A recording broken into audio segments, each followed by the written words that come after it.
I would like to call to order the regular city council meeting closed session. The time is now 5:32. City Clerk Duarte, will you please call the roll? Yes, Mayor. Councilmember Frometa. Present. Councilmember Ortiz. Present. Councilmember Trujillo. Here. Mayor Pro Tem Pemberton. Present. And Mayor Sosa. Present. City Clerk Duarte, did we receive any written public comment regarding closed session items to be incorporated into the record? We did not, Mayor. Thank you. Is there a motion and a second to close public comment? So moved. Second. Sorted by the mayor. The city council will now recess to closed session under the following authorities. Item 1, Government Code Section 54957.6, conference with labor negotiator James McQueen regarding direction for labor negotiations with Downey Firemen's Association, Downey Fire Management Association, and Downey Police Officers Association. Number 2, Government Code Section 54956.9D1, conference with legal counsel, existing litigation, Renato Felix Medina versus City of Downey, Los Angeles County Superior Court case number 24 NWCV 01696. Item number 3, Government Code Section 54957B1, Public Employee Performance Evaluation, Title City Manager. And item number 4, Government Code Section 54957.6A, conference with labor negotiator, agency designated representative, James McQueen, Director of Human Resources, unrepresented employee, city manager. We will now recess to closed session. The time is now 5:34.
Okay, guys, here we go.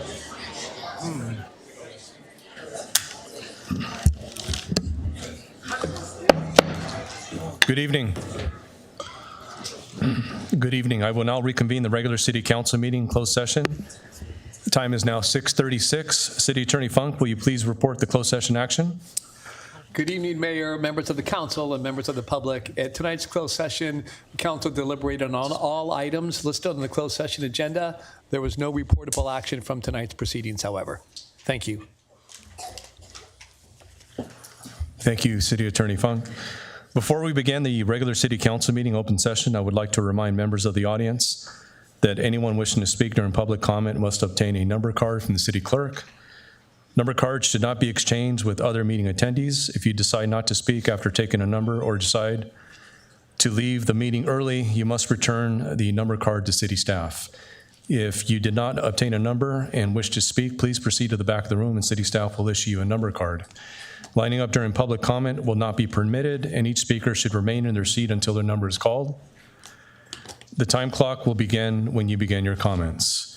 Per the city's city council meeting rules and for fire safety regulations, all persons shall remain seated unless addressing the council or entering or leaving the chamber. Standing in the aisles or along the walls is prohibited. There is overflow seating available in the lobby. I know we have a packed house tonight. That's temporary. If there are no available seats in the chambers, please proceed to sit in the lobby. I will now call to order the regular city council meeting, open session. The time is now 6:38. City Clerk Duarte, will you please call the roll? Yes, Mayor. Councilmember Frometa, Present. Councilmember Ortiz, Present. Councilmember Trujillo, Here. Mayor Pro Tem Pemberton, Here. and Mayor Sosa. Present. Thank you. Now, please, let's welcome Pastor Tanya Lopez from the Downey Memorial Christian Church for the invocation. Please rise.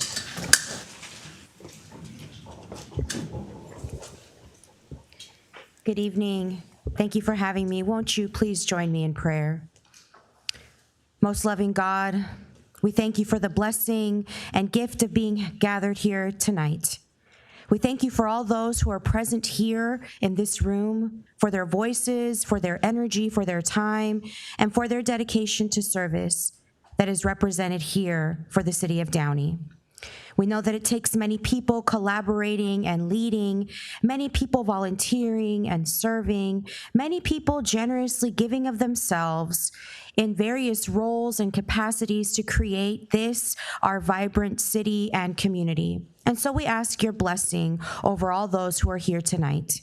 We ask you to bless tonight's meeting, that you guide us and use us, that you use this time, that all that will be shared and discussed, all that will be highlighted will be items and things that help to foster growth, opportunities, creative solutions, new ideas, and innovative projects. We ask you to bless the members of the City Council, their staff, all those that work in various departments and that serve in various committees. Remind us, too, that each of us are part of what it takes to make this city the great place that it is. And so help us to listen to one another, to collaborate in a variety of ways, to meet the needs of our city and of our neighbors. We pray all these things and give you thanks. Amen. Amen. Thank you, Pastor Lopez. Now, please welcome for the flag salute, Boy Scout Pack 805. Please remain standing.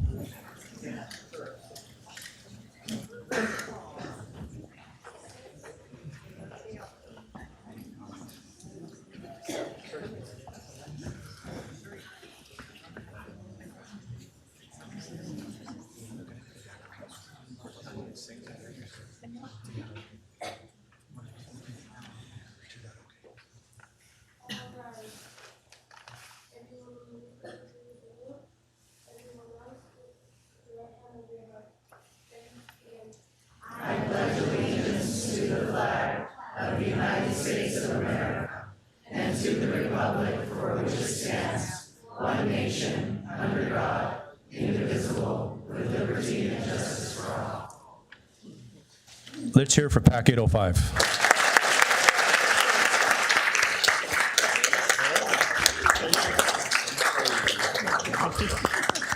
Please be seated.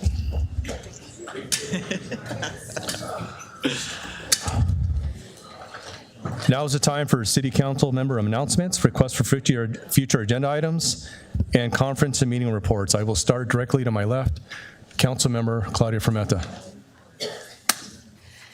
Good evening, everybody. It is so nice to see all of you. I know the mayor wanted to recognize all of you, so we will recognize all of you for being here tonight. It is good to be in the city of Downey. Very quick, Mayor. I had a great time with my council colleagues last night. We had the Santa drive along, and it was really terrific to see so many families and children. There were several hundred people, actually a couple thousand maybe, throughout our city. And so I definitely enjoyed the ride along with Santa and the mayor, as well as Mayor Pro Tem and my colleague here, Horacio Ortiz. I also enjoyed seeing a lot of you during Sundays, the 74th annual Christmas parade that is put together by our Downey Chamber of Commerce. And I see the executive director here. Welcome, Michael. Welcome to our commissioners. We have several in the house. Jeannie Wood from Parks and Rec. We've got Dania JANCZAK from Public Works. I know she'll be getting recognition later today. I've got my planning commissioner, Carrie Uva, also in the house. And so many of you. I know we have Carrie White, principal of Warren High. Thank you for joining us, and thank you all. My biggest wish for all of you is to have a safe and happy holiday season. I cannot believe 17 days till Christmas. 16. Oh, 16. Oh, my goodness, 16. You're right. But I just want to say Merry Christmas, Happy Holidays, and stay safe. I know that this time of year, we can be a little distracted and we get so pulled in so many directions. But I pray that you stay present, that you enjoy the time with each other. And most importantly, I want to thank our city manager, our assistant city manager, our directors, our staff. Can you give them a round of applause, please? They do so much. Those of us on the dais in elected office, our job is to set policy. But this city would not run as efficiently as it does. And yes, not everything is perfect, but it wouldn't run the way it does without these people here. I do want to acknowledge our fire department and our police department. I know during the holiday season, we still have our first responders working day in and day out to keep us safe. So I just want to say thank you for showing up. Please engage with us. I like to say engaged communities are strong communities. And if there are issues that are coming up that you need to address, please come to City Hall. Give us a call and let us know what your concerns are. We may not be able to address everything and fix everything all at once, but trust me, these people right here that I have the pleasure of serving with are really committed to all of you. We are committed to serving our Downey, and Mayor, that's all I have. I just want to make sure that everybody drives safely out there, and I know our police and our fire will be watching. So thank you everybody for being here. That'll be all, Mayor. Thank you, Councilmember Fermetta. Councilmember Ortiz. Thank you. Well, we have a lot of recognitions today, so I just want to keep my comments short. Just want to wish you all a Merry Christmas. We did have a busy month. There was a Christmas tree lighting, which was another amazing event. It gets bigger every year. And also, Shop with a Cop. It was another amazing event, so thank you to our police chief. I got a lot of lists of items that kids now like, so for my niece and nephew, so it's interesting where everybody's going, but I just want to wish everybody a Merry Christmas and a Happy New Year, and also congratulate our mayor for a wonderful year. So thank you. Yes. Thank you. Come back on Thursday. What? We'll be recognizing him, giving him out all of the recognitions. Thank you. Thank you. To my far right, Councilmember Trujillo. Good evening. Happy holidays, Downey. These are great times for our city. I don't know if you had a chance to see our beautiful tree. And please look up the list. I think it's on social media for the Holiday Home Awards. One of the things that stands out about Downey during the holidays and on days like Halloween and Christmas is people will come to Downey from the surrounding areas to see the beautiful decorations that are put up by many of our residents. And so I take pride in that. I think it's a neat thing that Downey's on the map and known for these beautiful streets, houses, and decorative field during the time. So I hope you're feeling that as well. Congratulations to our employees who were recognized. We had an opportunity to recognize our employees. We had an annual service awards. I want to highlight one gentleman. His name escapes me, but he's been an employee for 40 years, I believe. Gus. Our employees are public servants. If you work for a government, a school district, that makes you a public servant. I had the privilege of being a public servant working for school districts as a teacher and then as an attorney for the county. So city jobs are great jobs. If you've ever thought of working for government and serving the public, please look on our website. There's usually some jobs available. Consider a career with the city of Downey. Congratulations to the city on the LA Phil. Thank you to the county Supervisor Hahn for that. That was a sold-out event. It was really awesome to have the LA Phil here in our own beautiful theater. The Apollo lighting event, it is lit in front of our Space Museum, so there's different places you can go and take pictures for your Christmas cards. And the last thing I want to say is, riding in the parade, at least 2 people screamed at us, and maybe to you, "Where's Trader Joe's?" I went to the staff to let them know we haven't forgotten. They assure me they're still working on it. Remember, we did make progress. Trader Joe's says they're willing to come, but they're looking for a location on Firestone Boulevard. So we're trying to make it work, folks. We haven't given up. A couple of If items. anybody knows, right, a location open in Firestone, let us know. Yes. Just a couple of items that I would like the staff to look into. There's a piece of land behind the Honda World on Studebaker, not the new one, but the older one, I'm going to call it. Right before you enter the 5 and the 605 freeway, there's a piece of land there. I would like to see if perhaps we can put up the words Downey there before people leave. It'd be great for some branding for us. I don't know if we have to reach out to Honda World to look into that.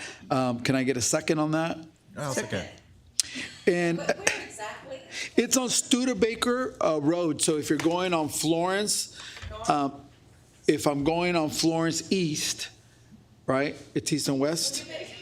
Before I get to, no, but on Florence, I'm going east towards Norwalk. Make it right. And the Honda World on Studebaker, I make a right. And at the end of their lot, there's this barren space right before you go into the freeways.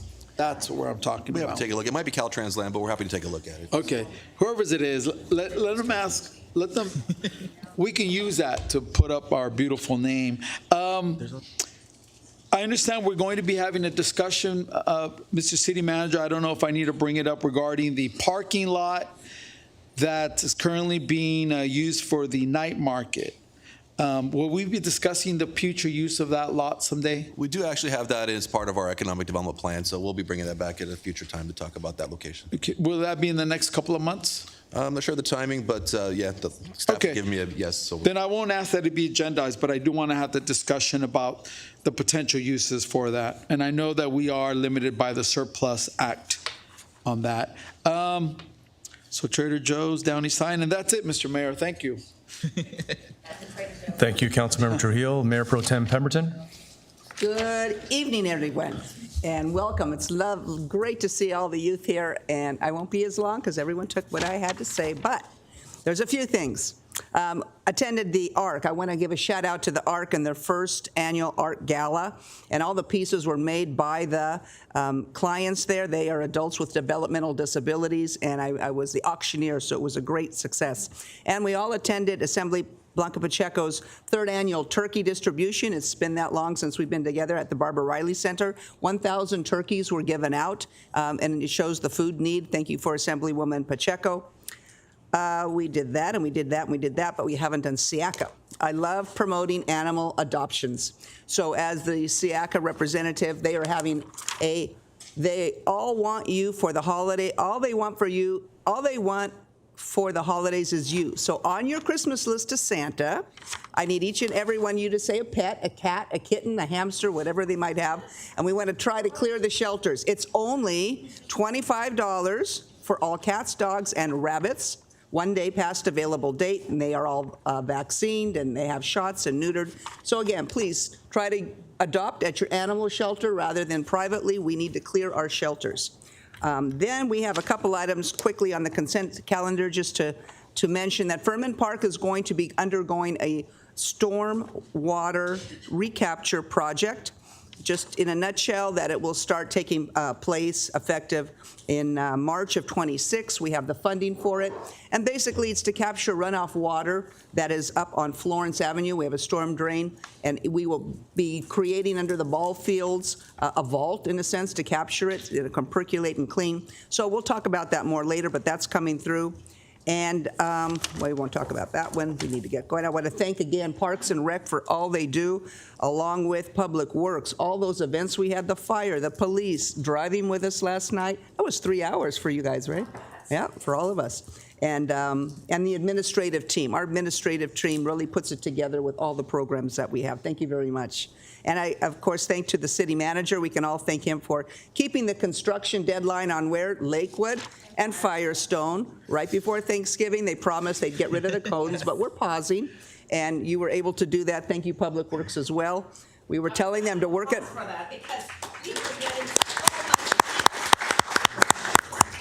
I went out at midnight. Horacio made a video. I made a video. So, but again, it's going to make a double left turn lane, north and south Lakewood, so you can get through quickly. And, speaking of trash, well, not that way, but we like to clean up the city. We like to clean up the city. I have a note that we've reached out to the county and for areas in the washout, that's county jurisdiction. And also I reached out for Caltrans, the freeways on the 5 between like Lakewood and Paramount in that area. And we said, please clean up, get the Caltrans workers out there. I saw trash, guys collecting trash bags, they were picking up, and the washout over by the island is clean. So we are all eyes on Downey. And my tagline is get involved in Downey, volunteer. So thank you, everyone. I'm looking forward to the awards coming up. Have a wonderful Merry Christmas, Happy Holiday, and Happy Hanukkah.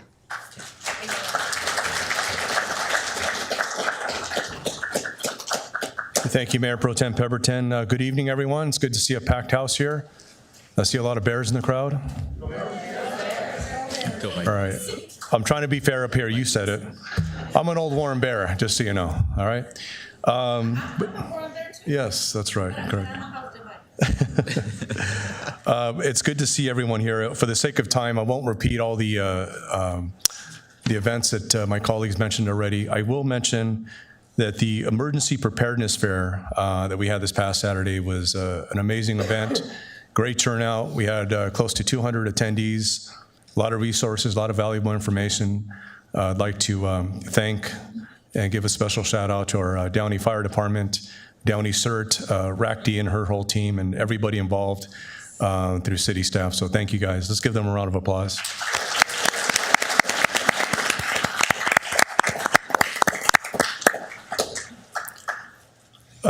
So we have a lot of presentations tonight. Yes, a lot more than usual, and my apologies to staff in advance. I usually like to keep it down to 1 or 2, but this is my last meeting as mayor, and I'm going out with a bang, so I'm, sorry but not sorry. So Mayor will be here till 11. Yes, maybe. So after the presentation, you all don't have to stay here because it's going to be a long meeting. Anyways, before I go down for presentations or turn it over to our city manager, at this time I'd like to, if there are no objections from my colleagues, ask city manager to prepare a holiday closure of City Hall to provide a holiday break for our staff from the day after Christmas to New Year's Eve On behalf of my council colleagues, if there's no objections, we want to say thank you to city staff for all your hard work you put in this year. It is much appreciated, and we can see that those services delivered in the streets in the city, and we appreciate the hard work. It does not go unnoticed. Just want to say to staff, happy holidays, Merry Christmas, and here's to a great 2026.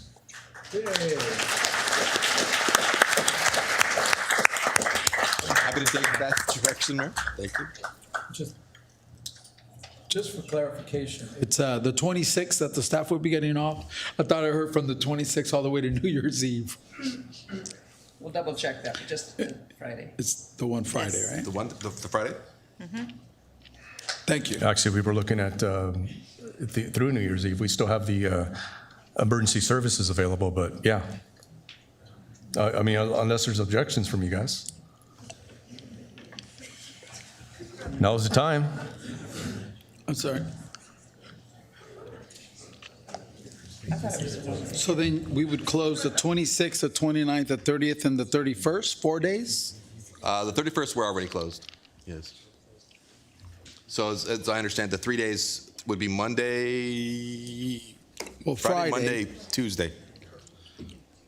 Are we currently open or closed on the 26th? 26th is open. And then the 29th and 30th, we're open. Oh. Throwing that out there, if there are any So just- objections, speak now or forever hold your peace. No, our understanding was the day after Christmas. Yes, and they would return to work one day Monday, and then they'd be closed Tuesday, Wednesday. My understanding was one day after Christmas, but, Well, we can get direction. Yeah, that's fine. Clarify it. Okay, Okay. we can do We'll that. clarify that. All right. thank you. But yes, the staff is well deserving of that. Thank you. Good. Okay, now city manager comments? Well, thank you, Mayor and Council. That's very appreciative. What did you Staff's very appreciative of that. And no comments from staff. Thank you. Thank you. I will now make my way down for presentations.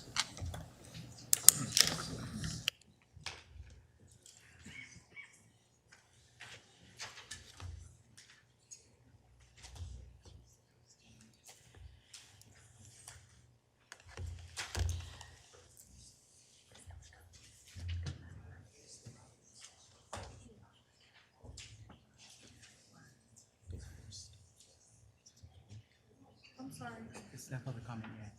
I'm not line facing the audience, but it just looks unusual. You're here for a presentation? Oh, I thought. Not yet. Oh, no, yeah. Oh, yeah. We'll call your number.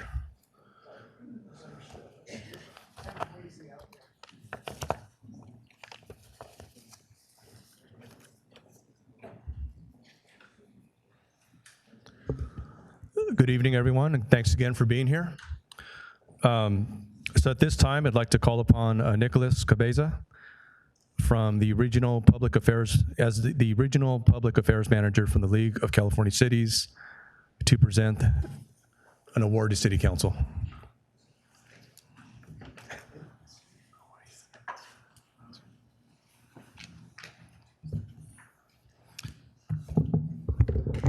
Awesome. Good evening, Honorable Mayor, Mayor Pro Tem, and council members. My name is Nicholas Cabeza, and I serve as your Regional Public Affairs Manager at the League of California Cities. It's a pleasure to be here to honor the city of Downey. Each year, Cal Cities honors cities throughout the state for outstanding and innovative efforts to better serve and respond to needs in their communities with awards known as the Helen Putnam Awards. Helen Putnam was the first female president of the League of California Cities in the mid-1970s. Like many council members, she was a tremendous civic advocate. She was a mayor in Petaluma, supervisor in Sonoma County, school teacher, and a principal. She had a reputation for giving her all to each of her endeavors, and likewise, she had a tremendous amount of respect for other city officials who gave 100%. In her honor and memory, Cal Cities established the Helen Putnam Award program in 1982 to recognize the outstanding achievements by California's cities. The award recognizes innovative and excellent city programs that make communities better places for their residents to live and work. Honorees have all made a unique contribution to their community with innovative solutions that improve the quality of life, more efficiently deliver services and programs, or provide a new service that responds to a community need. Awards are given in 12 different categories and were announced at our annual conference in Long Beach.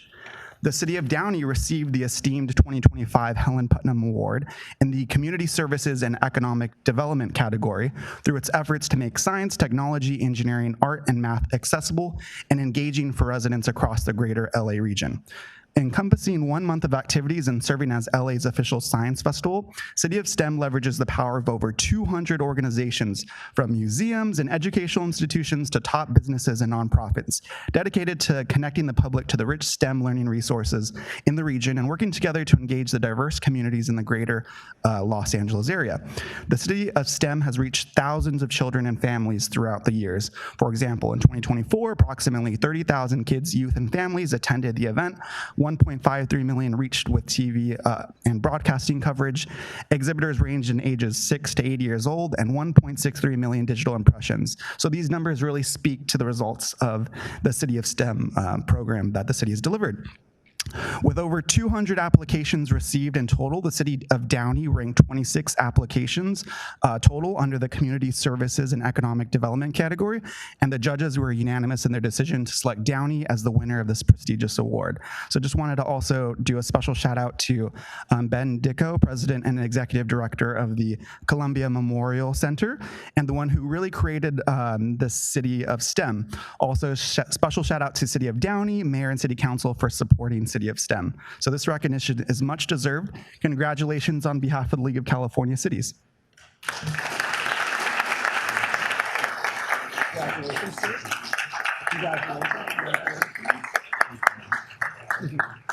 Congratulations. Yes, yes.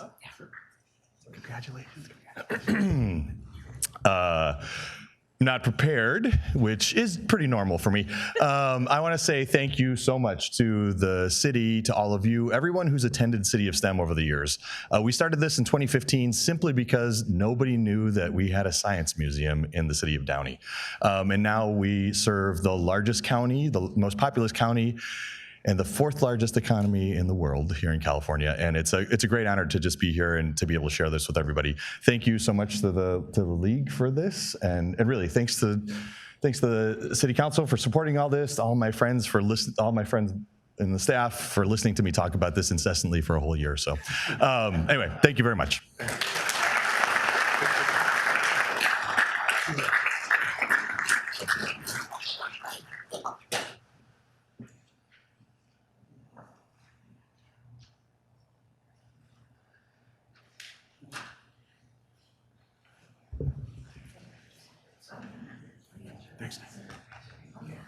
Thanks. Good seeing you.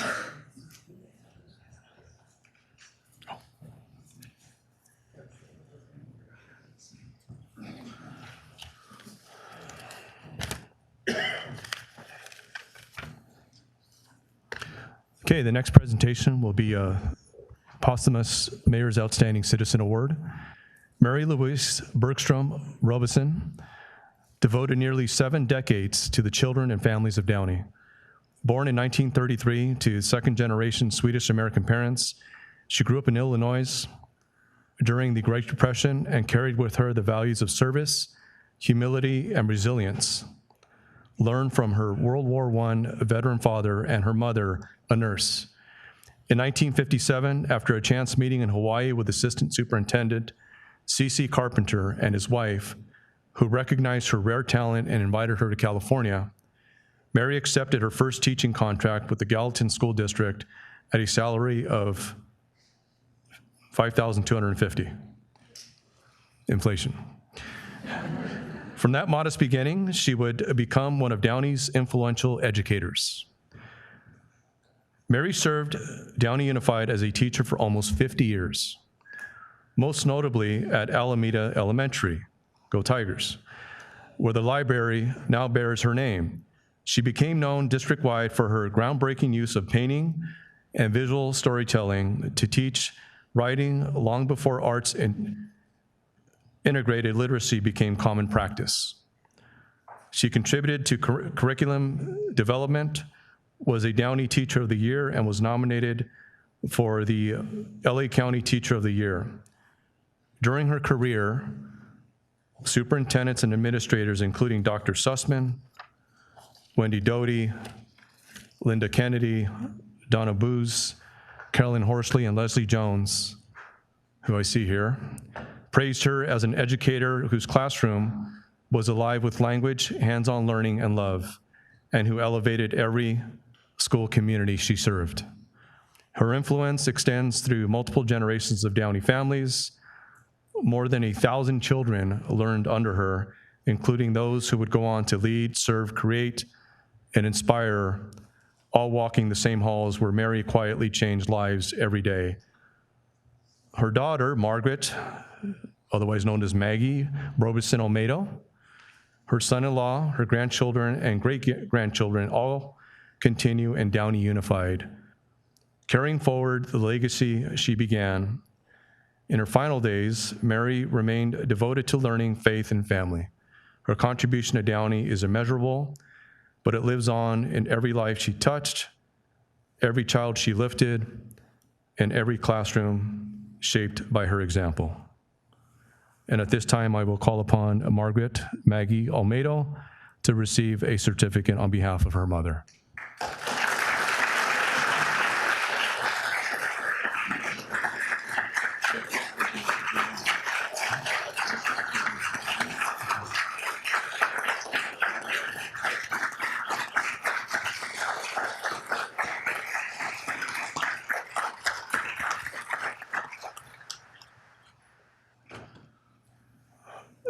Okay, Maggie, on behalf of the citizens of Downey, in honor of your mother's 50 years of dedicated service and the profound impact she's had on the education, growth, and well-being of countless students, the City Council bestows this certificate posthumously, acknowledging your mother's exemplary contributions and enduring legacy. Given this 9th day of December 2025, I now present this certificate to you, this proclamation.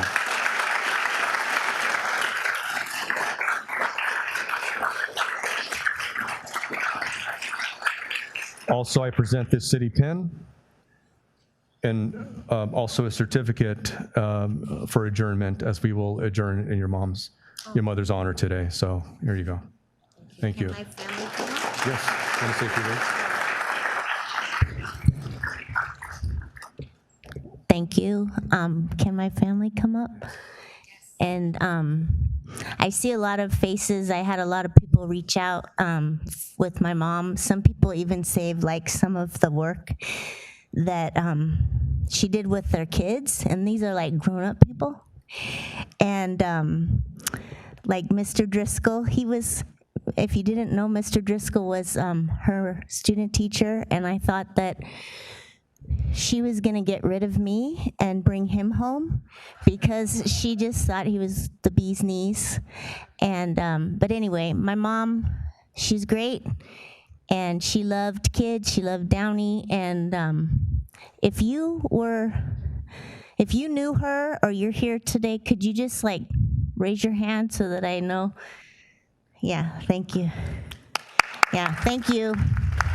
She was 93, and she was, like I said, she was recruited by Carpenter, the Carpenter, not the singers. And yeah, that's crazy to me. But anyway, and Dr. SUSSMAN used to have a prize where he would sub in your class for the teachers, and apparently Leslie Jones said that that was one of the only times he actually stayed the whole day. And he wrote her a note, and she still has it at home, saying it was a great day. So you gotta love it. So those are some big names that we know: Doty, Carpenter, Sussman. I don't know. There you go. Anyway, and this is my family. Okay. Go right next to her. It's a vertical challenge.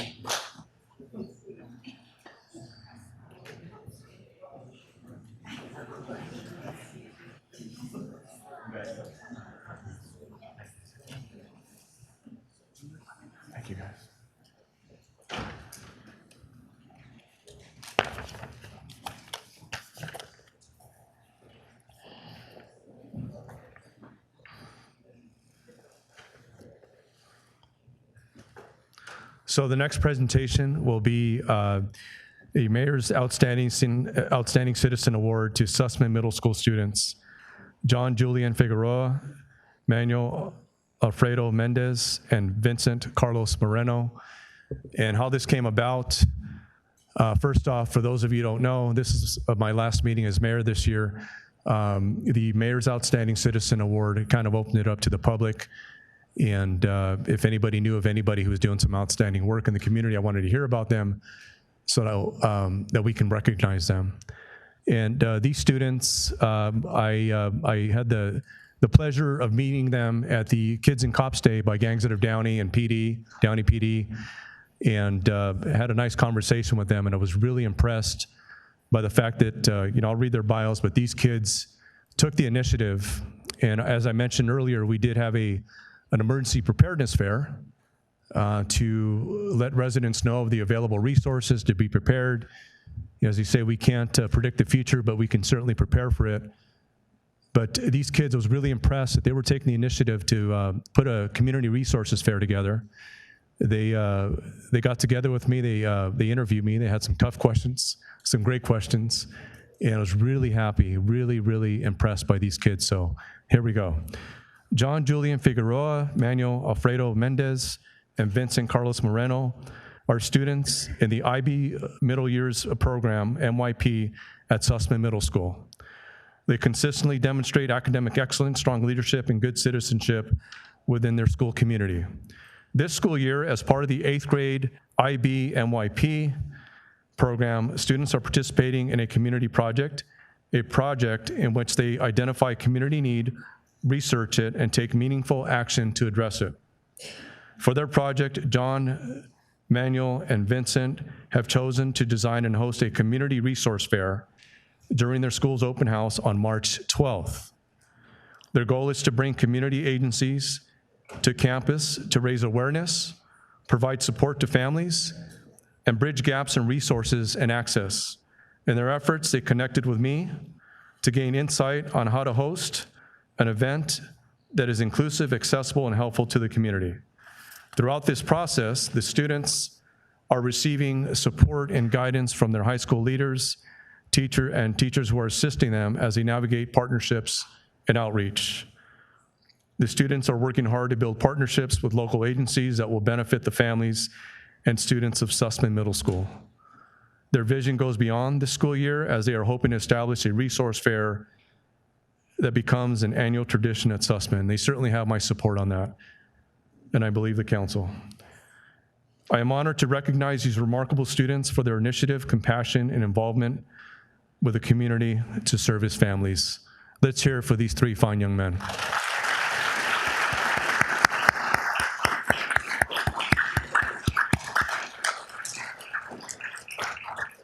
That's your cue to come up, kids.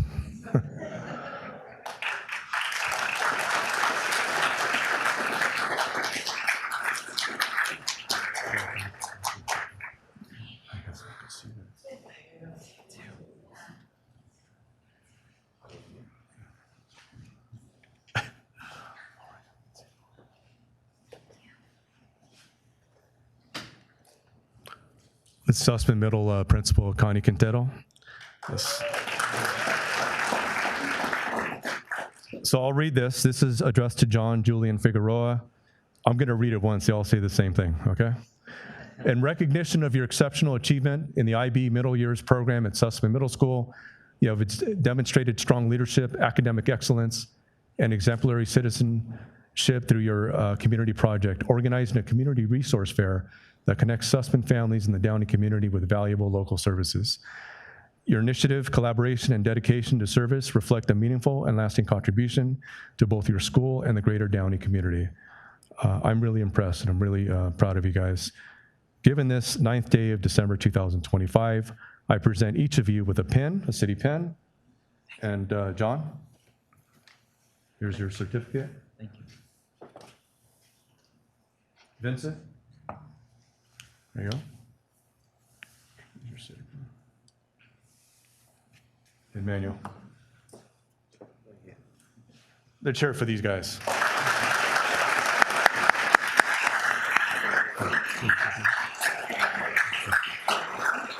Hello,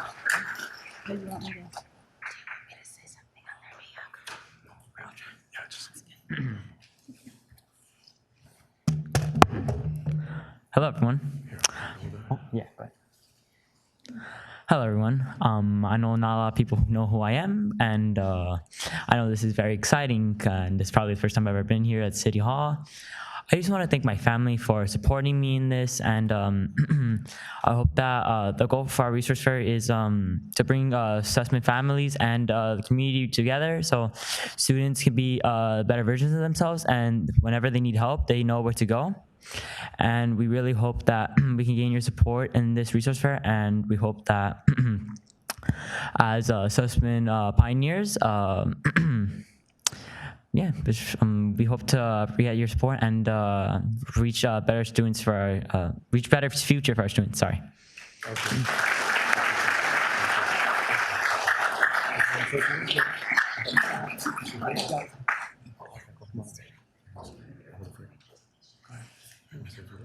Yeah. Testing. My name is Manuel Mendez. I'm from SUSSMAN Middle School. I would like to thank the mayor, my friends, and my family, and SUSSMAN for supporting me throughout this. I wouldn't think that I can do this, but I have my friends and the mayor to support me through this. Well, same sentence. I think that if we do this, that SUSSMAN pioneers could hopefully inspire others for continuous generations, and that hopefully we can make the school a better environment for everyone, including parents and teachers. That's it.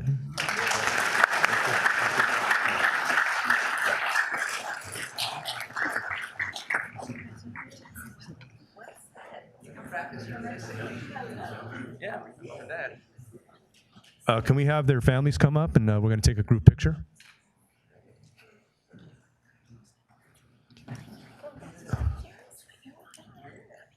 And I want to congratulate the parents. Let's give these parents a round of applause.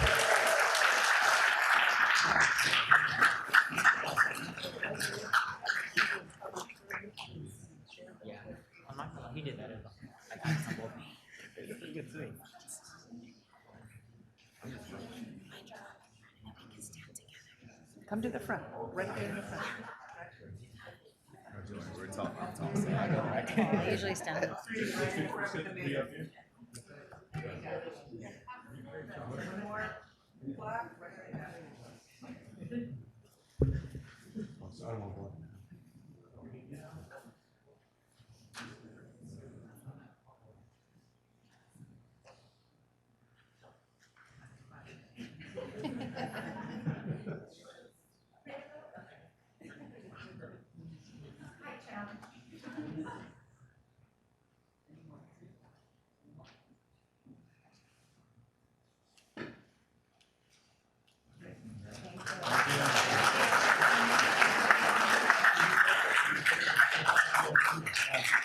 Thank you.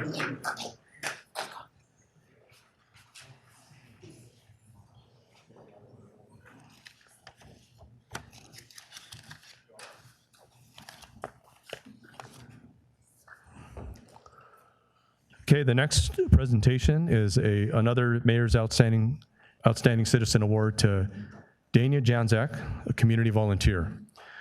DANIA has been an active and dedicated member of the Downey community for many years. She has contributed through numerous volunteer roles, including serving as a room parent and school scent coordinator at St. Raymond School, as well as a Girl Scout leader. She has continued her involvement through the Margaretta Guild, a PTO, serving as a team mom for lacrosse, president of the Volleyball Booster Club, and as a member of the Fleur de Lis Guild. In 2020, she expanded her community engagement, volunteering with local campaigns at the Downey Theater, where she continues to serve. She joined the Assistance League of Downey in 2023 and quickly assumed leadership roles, serving as hospitality chair and thrift shop chair. She currently manages the second time around thrift shop on Downey Avenue and serves on the organization's board, finance committee, and risk management committee. She also represents the Assistance League as an ambassador for the Downey Chamber of Commerce and recently joined the board of the Downey Symphony. Busy. In 2024, she was appointed as a Public Works Commissioner for District 1, or the Public Works Committee, where she proudly continues to serve. Her dedication and tireless efforts have made a lasting impact on Downey, and the community is grateful for her ongoing contributions. Please join me in welcoming DANIA JANCZAK.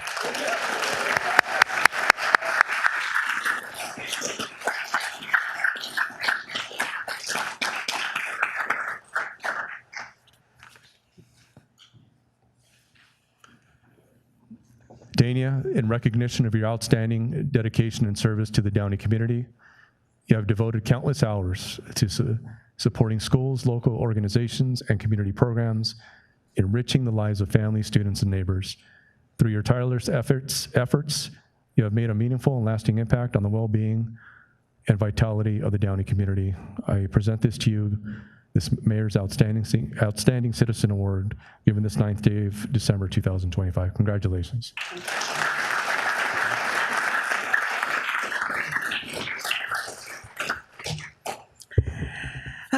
Good evening, Mayor Sosa, City Council members, and Downey residents. Wow, what an incredible honor. I am very humbled. First and foremost, I would not be standing here tonight without my husband, Mark. His hard work gives me the opportunity to volunteer, and his constant encouragement keeps me going. He is my #1 cheerleader and my rock, and I am so grateful for him. I am also blessed with the unwavering support of my children, Emmett and Anissa. They have grown up watching me volunteer, and I hope I've shown them the joy and purpose that comes from serving others. To my friends, family, and neighbors who are here this evening, thank you. Your encouragement, your friendship, and your belief in me means more than I can ever put to words.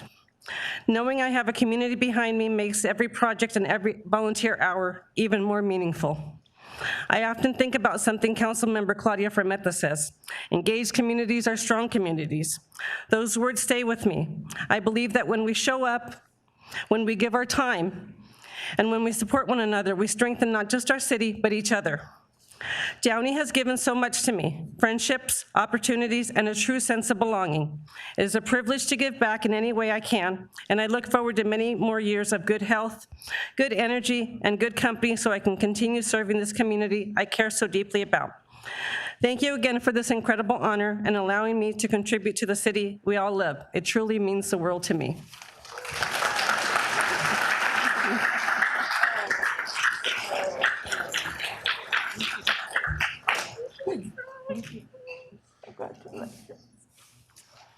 Here comes the rock.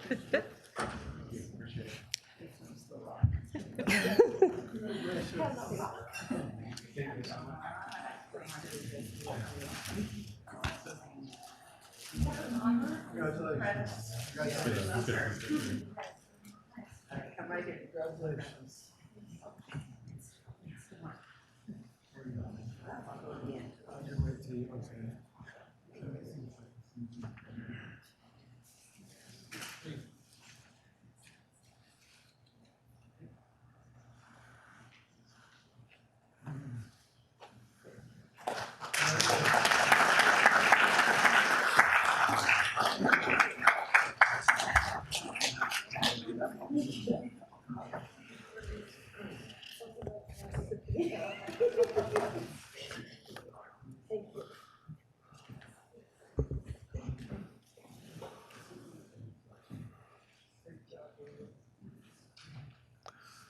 Okay, the next presentation, hang with me.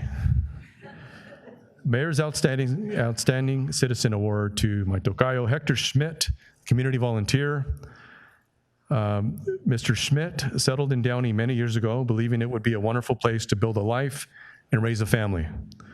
Now a retired LA Unified biology and health science teacher, he has made a daily routine of walking with his dog as his primary choice of exercise.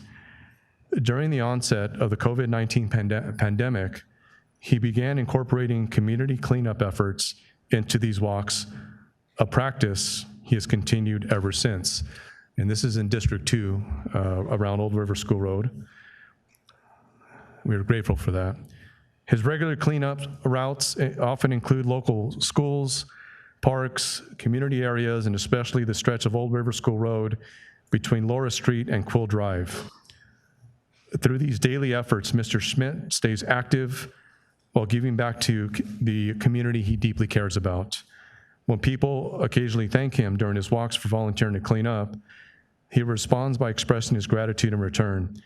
Mr. Schmidt appreciates the recognition, as we are thankful for him as well, for his continued contributions to the community. I am gratefully thankful for Mr. Schmidt, not only for the city of Downey, but for District 2. It's amazing. He's taken the initiative. He does this on a daily basis. Every day he's picking up trash. Those efforts have to be applauded. Let's hear it for Hector Schmidt.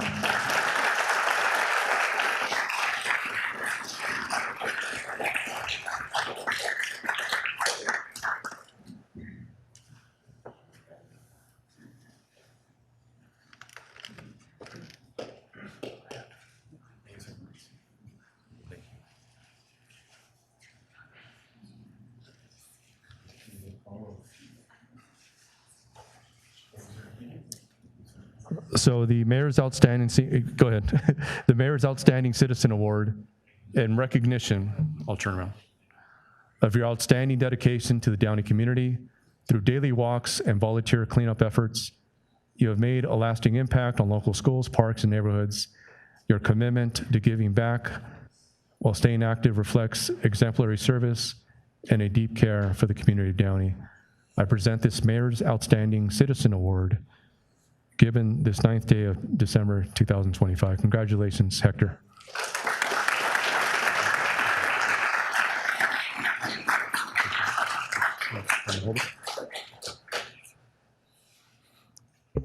Well, resident of Old River School Road since 1998 when I got married, and happily still living there, residing, and a lot of great experience living in the city of Downey and meeting a lot of nice people while on my walks. When they thank me, I return to thank them, and from a very basic, simple chore of just picking up local trash and dispensing it, and getting involved with the Downey cleanup efforts. Carol Rowland has retired for a couple of years now, and to all the people who make such efforts, I thank them as well. God bless.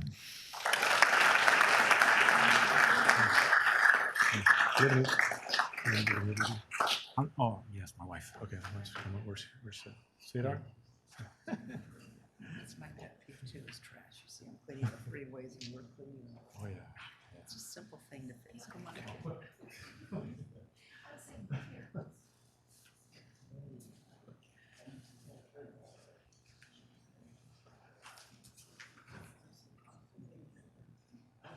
He has the app, right? He does it all? Yes. Yep. We have right.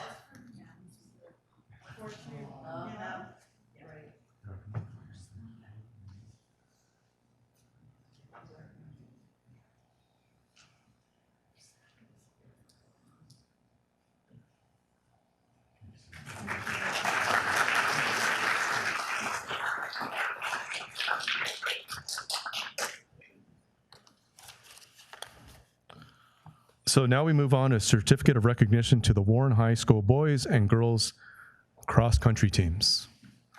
Go Bears.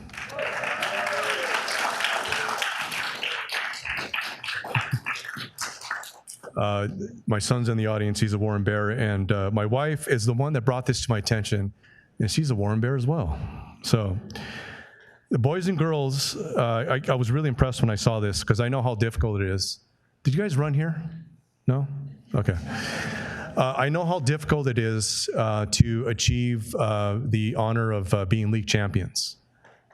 But when I saw that, that alone, let alone is quite the feat. But to have both boys and girls accomplish that, that's amazing. And I'm sure Coach and the administration, you guys did an amazing job. So boys and girls cross country, both teams earned dominant Gateway League championships. Freshman Catherine Gomez in the 2025 Girls Gateway League champion is the Gateway League champion for 2025 with a course record time of 17:56. Not sure what, it sounds impressive. Junior Joaquim Sandoval is the 2025 Boys Gateway League champion, and he obliterated the previous course record with a 14:40. The girls' team also set a new team time course record.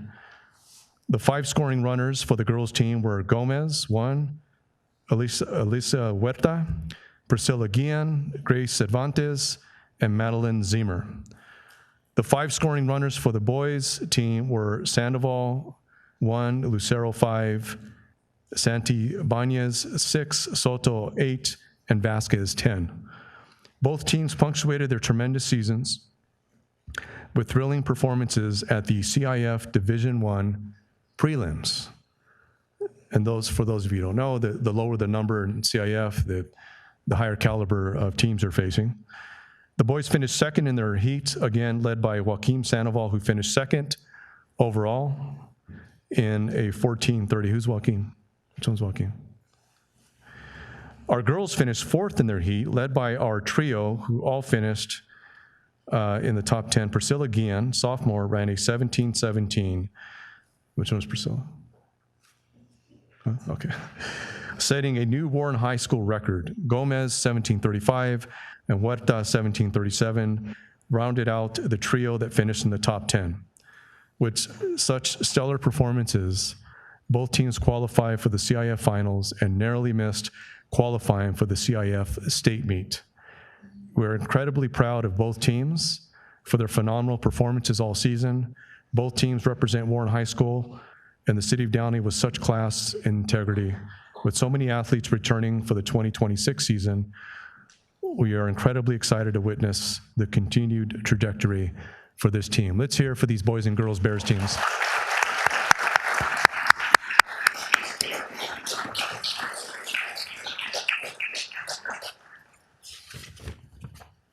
And I will now call you up one by one. If I can have my council colleagues come back down and help distribute these certificates.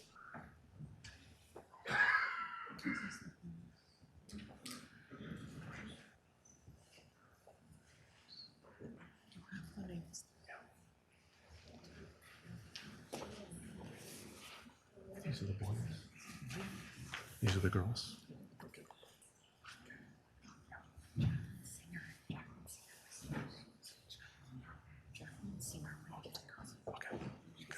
Thank you. Would you like to say a few words? Warren High Principal Carrie White, Dr. Carrie White. That's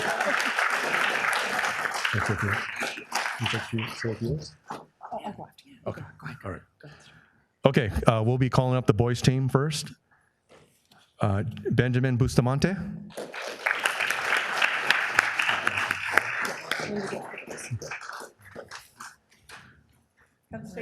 Yeah. Daniel Carlos.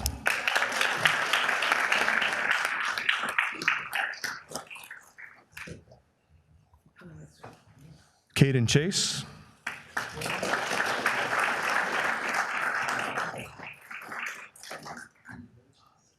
Kevin Inguanzo.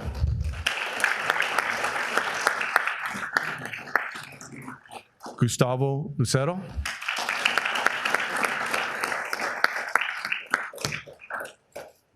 Andres Naranjo. Jaden Rios. Joaquim Sandoval.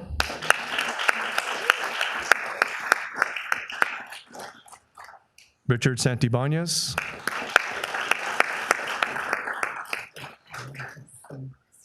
Yandel Soto.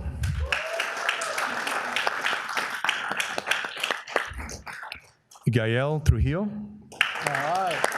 Trujillo. Israel Vasquez.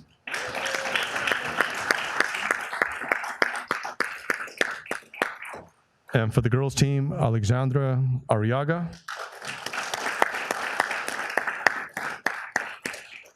Mia Carranza. Grace Cervantes.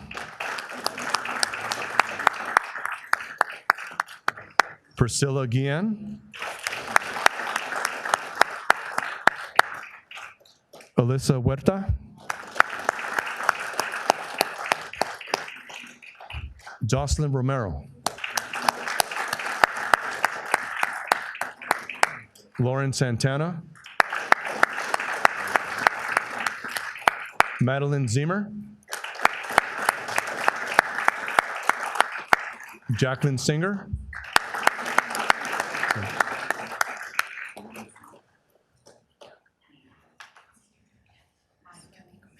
Kathy Gomez. Oh, yeah, she was called. Called her by Catherine Gomez.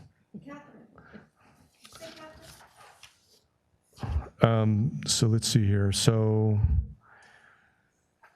would one representative from each of the boys and girls team like to say a few words? Is there a captain on the boys team here? Or designated speaker, like to say a couple words? Don't be shy. Here. Let's hear for Yandel.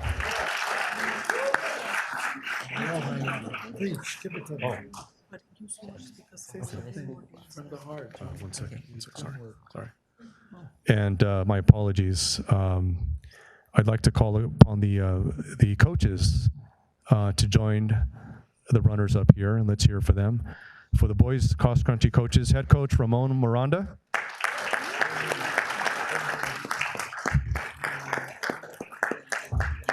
Assistant coach Anthony Prado.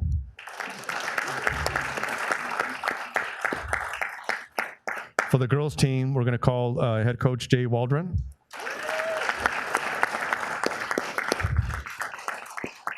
Assistant coach Alexis Garifas.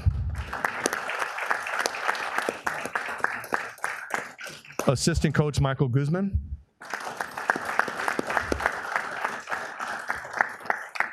Assistant coach Ralph Casas. And assistant coach Aaron Tidwell.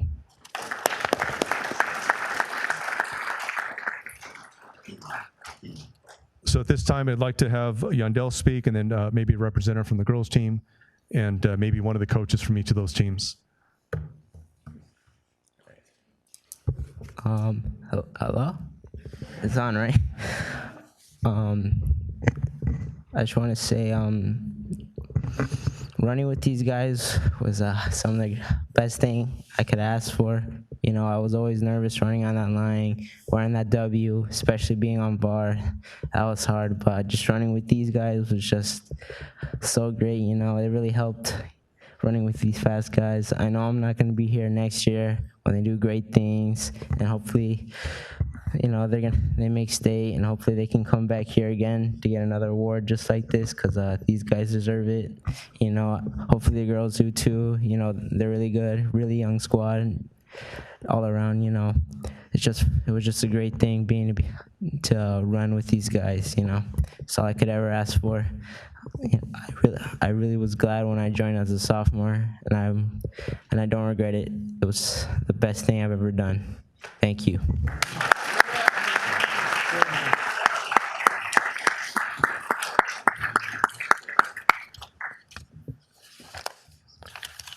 Okay, and we had some corrections here at this time, and my apologies. I'd like to also call up assistant coach Ernesto Vasquez and assistant coach Jacqueline Singer. If you can join us up here, please.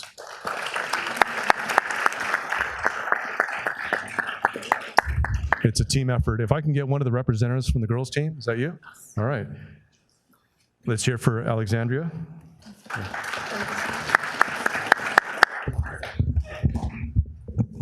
Good evening. My name is Alexandra Arriaga. I'm a senior for the girls cross country team, and I'd like to thank everyone that's on this team. Thank you to the coaches and all the staff that have put all their effort and determination to coach us and be there every single day. I'd also like to say how honored I am to be surrounded by such wonderful ladies. You guys have been so amazing all year. I joined my freshman year, and this has been one of the best experiences of my life. I've met so many amazing people, and I just learned so much from this, so I'm so grateful, and good job, ladies, good job. Good job, boys, too. You guys did amazing. All of you, all the coaches, all the boys, ladies, everyone, you did amazing. Thank you.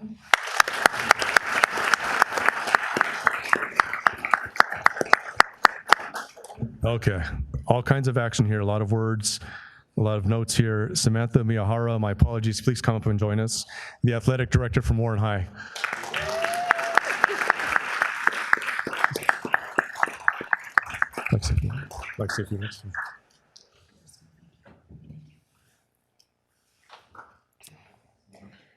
All right. First of all, I would just like to thank Mayor Sosa and the entire City Council of Downey. Thank you so much for this recognition for our teams.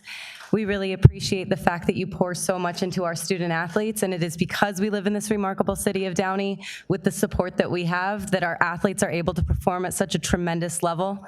To our coaches, thank you so much for helping prepare our athletes to be able to perform at the pinnacle of CIF, not only in our league, but in the CIF Southern section. To be so competitive at such a high level is a remarkable feat.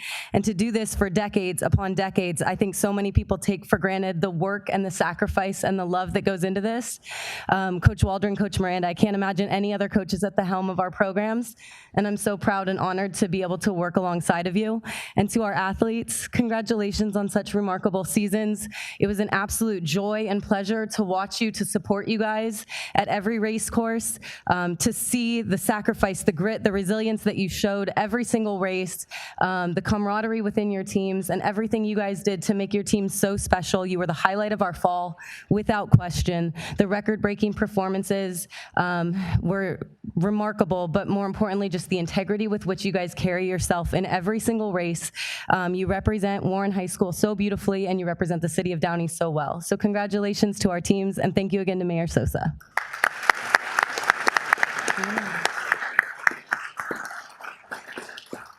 I'd like to have a coach from each of the teams. Mr. Waldron, if you would want to come up, Jay. And then we'll also have Mr. Miranda, if you'd like to say a few words. Just a quick thank you to everybody here. I can't say enough about the support we receive, both boys and girls on our campus. To be up here in this arena is going to be memorable for me. Thank you for making this a priority, Mayor Sosa and City Council. My administration at Warren High School is second to none. The staff, again, the support that we receive, we couldn't do it without everybody's involvement. And the coaching staff I have, Coach Miranda will say the same. We can't do it by ourselves. We need as many as we can to help us out. And ladies, you did a great job. We promised the beginning of the year that things would be different this year, and it surely was. I'm very proud of you. Thank you.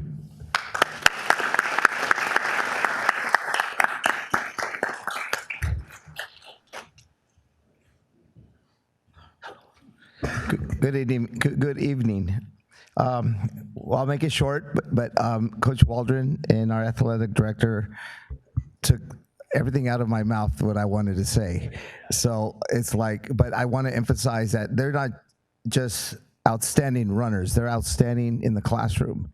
And this was the joy of, this is my 32nd year, and this year I'm going to remember forever.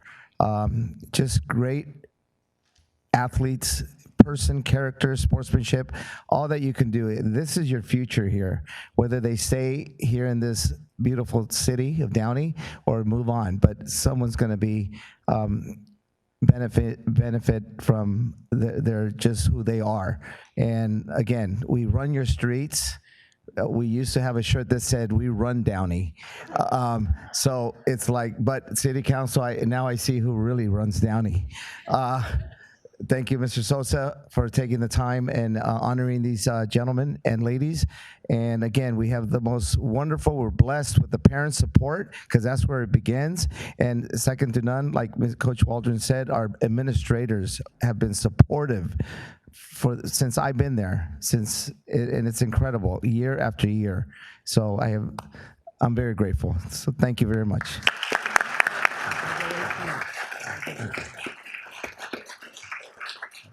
Finally, as principal from Warren, I just want to thank Hector Sosa, our wonderful mayor, and our city council for taking the time to recognize our students. It means so much to our staff, our families. So we want to thank you so much. And we know his term's over, but we also want to recognize that you are still the mayor of Warren, California. So we'd like to give you. What? Oh, what? There you go. Thank you so much.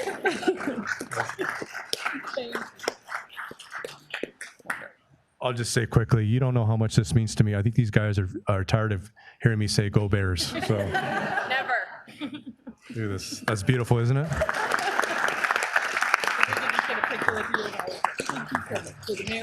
Let's take a picture. Take a group picture. Yeah, in front of the podium. Yeah, let's scoot up in front of the podium. Yeah, scoot up in front of the podium. Yeah, right there. Let's put this right here.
Oh, okay. So tell them.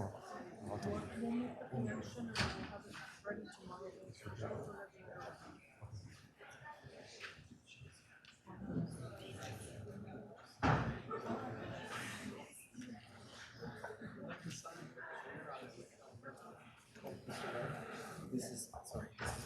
Oh, thank you. Awesome. Now I have to run. I have to run now. So, yeah. Thank you.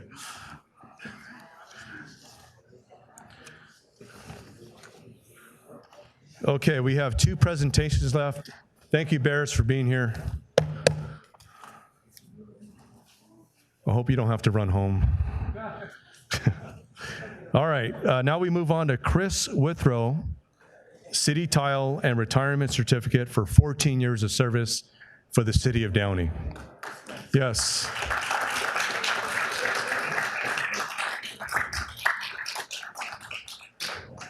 I'm going to read your bio right now.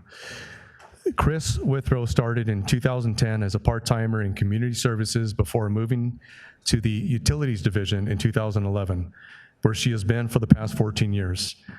KRIS acts as a clearinghouse, managing all of the incoming calls and service requests from the public, getting them to the right staff to provide a timely response. It's a big deal in services delivered. Whether it's running reports, helping with data entry, handling challenging phone calls, and keeping us organized and out of trouble. Who wrote this? She is always busy, but still manages to get her tasks done while providing a high level of customer service. KRIS is outgoing, has a positive attitude, as you can see, great smile, and is often referred to as the backbone of the utilities yard. She's worked with the city for 20 years, and after a long career, will be enjoying a retirement after tomorrow.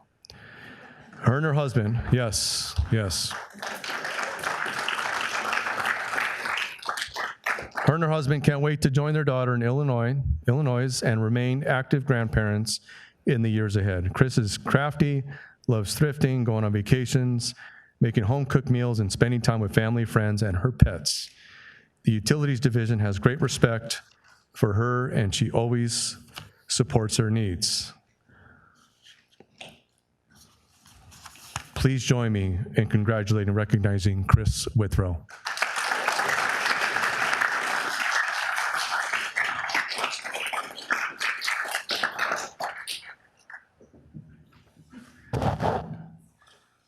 Well, at this time, I'll go ahead and read this, and I'll have City Manager Roger Bradley come up. On behalf of the citizens of Downey, Kris, in recognition of your 14 years of service to the City of Downey, given the sincere appreciation of your outstanding contributions to the Public Works Utilities Department in Downey community as an Executive Secretary, given this 18th day of 2025. Congratulations, Kris.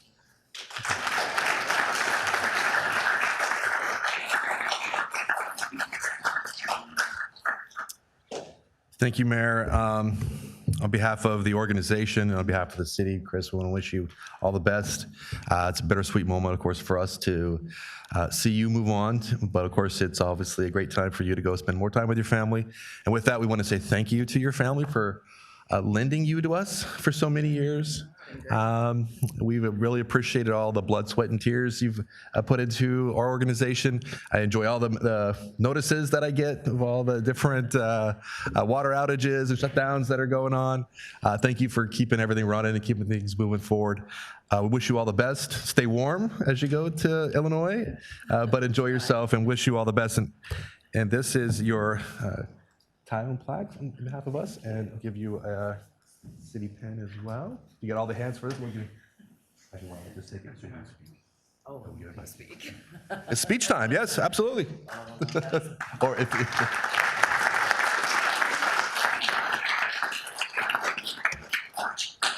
I guess I will say that I love working for the city of Downey, and the guys at the water yard are the best, and I'm really gonna miss everybody, and it's just been a great run. So thanks to the city of Downey for the wonderful opportunity to be here.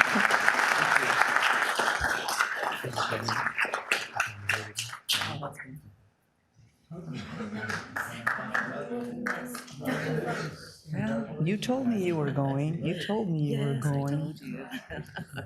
Thank you. Congratulations. Thank you. Well deserved. Well deserved. Picture. You can put this right behind you. There we go. We'll put it right there. Put your words.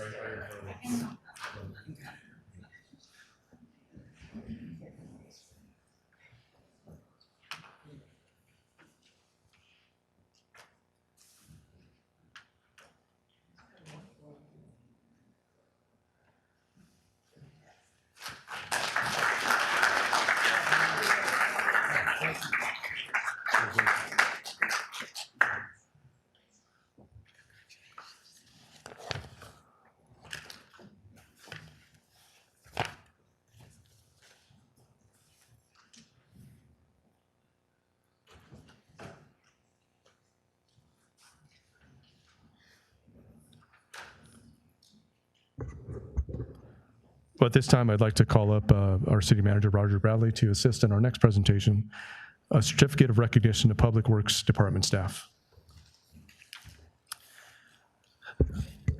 Thanks, Mayor. This is one of those times that we're very proud to talk about all the extra effort that our staff puts into keeping this community going. This incident occurred not too long ago on the morning of November 6th. The Public Works Water Yard received a call from a resident out there on Carfax Avenue explaining that she had dropped her $10,000 wedding ring in the sewer line. Justin Perez, Esteban Penaponce, and Cesar Razzo from the water utilities crew responded quickly and were able to retrieve it downstream. So there was other things in the sewer line as well too, but they fought their way through and they went above and beyond to return the ring to its rightful owner. So not only were they able to dig through there and find things, they got the ring back out and returned it to its owner. So we say thank you to Christina for helping the resident and keeping her calm also, while the crew was actually out there and went to work. But want to say thank you to staff for going above and beyond, and what was probably a very stressful moment for a resident, they responded quickly and saved the day. So want to recognize them for their effort. Thank you. Please come forward here.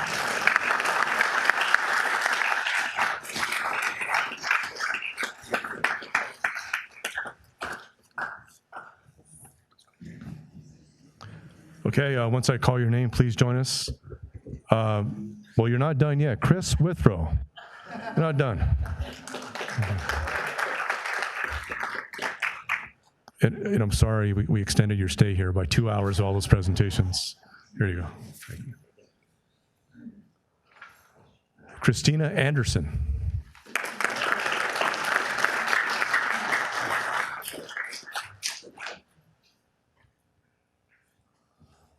Esteban Penapons.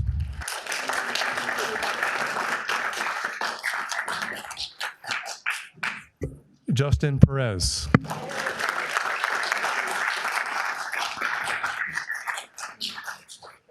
And Cesar Razzo.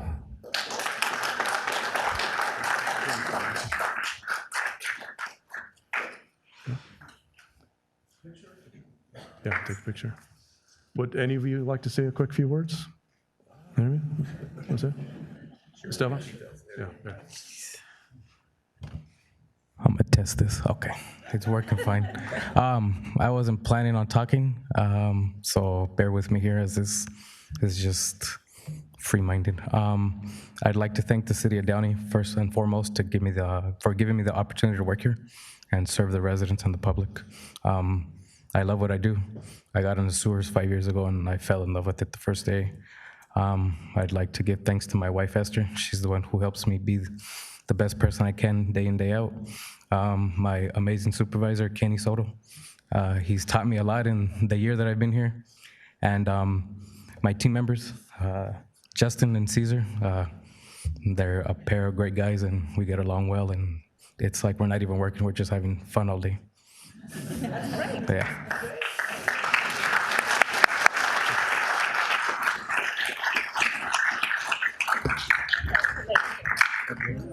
If any family members are here for these employees, come on up and take a picture with us. Well, it's right here in front of the podium.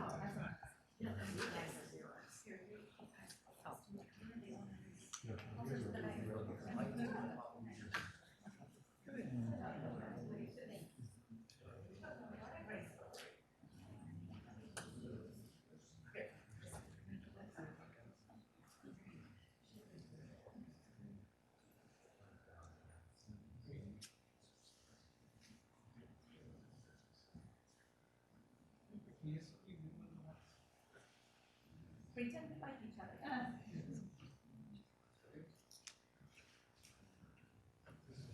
Well done.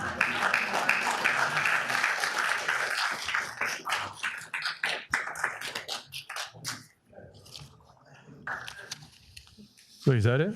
That's all the presentations? Okay. Thank you, guys. That concludes today's presentations.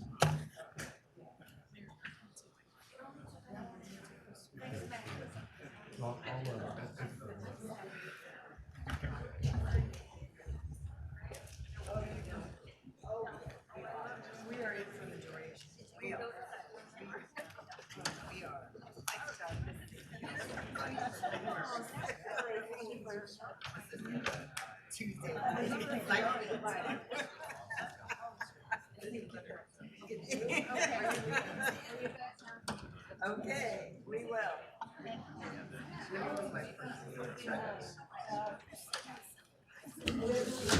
Okay, now is the time for public comment regarding agenda, consent calendar, and non-agenda items.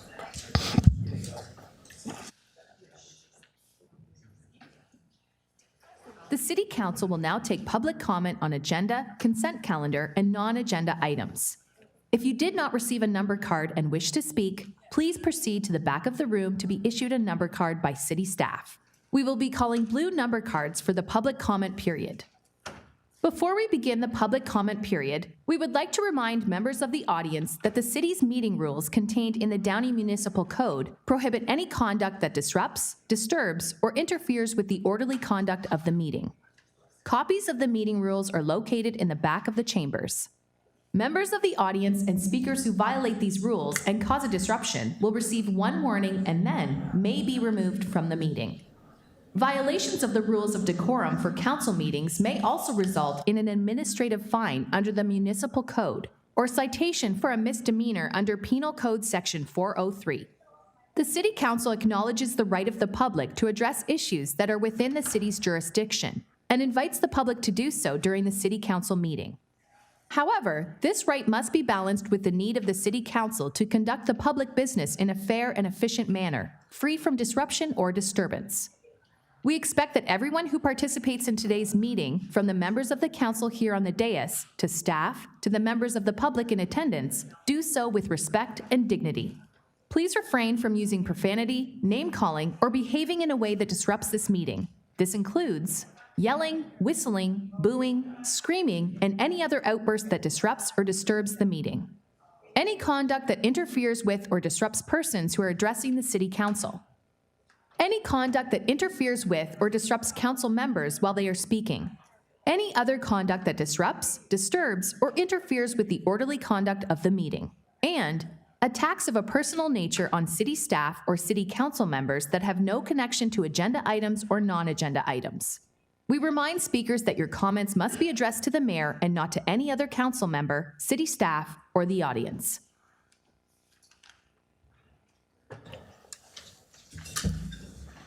City Clerk Duarte, did we receive any written public comment to be incorporated into the record? Mayor, we did. We have one written public comment from Faraz Akil regarding the item number 10. He is specifically stating that he is against changing the city council term limits. He is against removing the twice monthly requirement for regular council meetings, and is against increasing contracts without ordinance approval from 10 years to 20 years. And that is all, Mayor. Thank you. Is there a motion and second to receive and file written public comment? To close. So moved. Please vote. Second.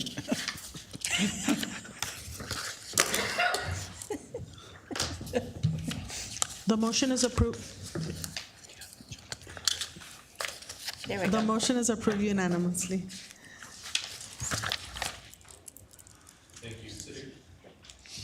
Thank you, City Clerk Duarte. How many speakers have taken a number? Is that the smell? I have a total of 3 speakers, Mayor. Okay, based on the number of speakers, each speaker will have 3 minutes to address the City Council. I remind all speakers that you must remain seated until your number is called. Speaker number 1, please come forward.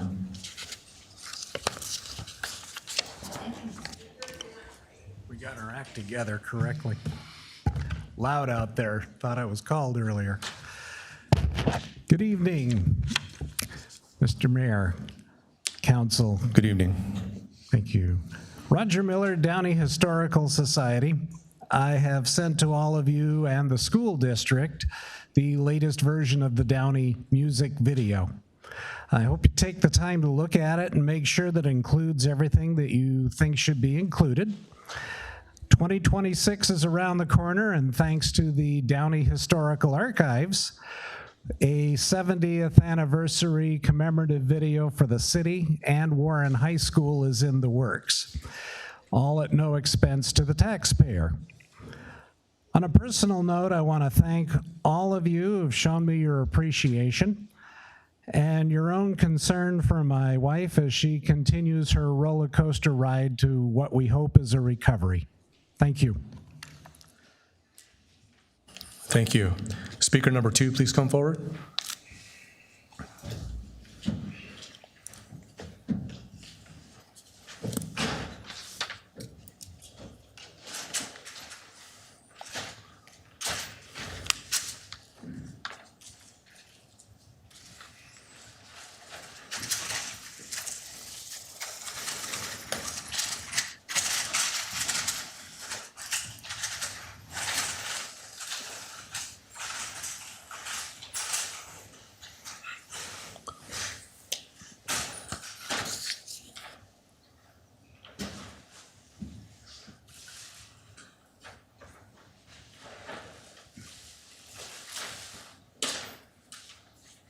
Young lady, please do this while I'm there.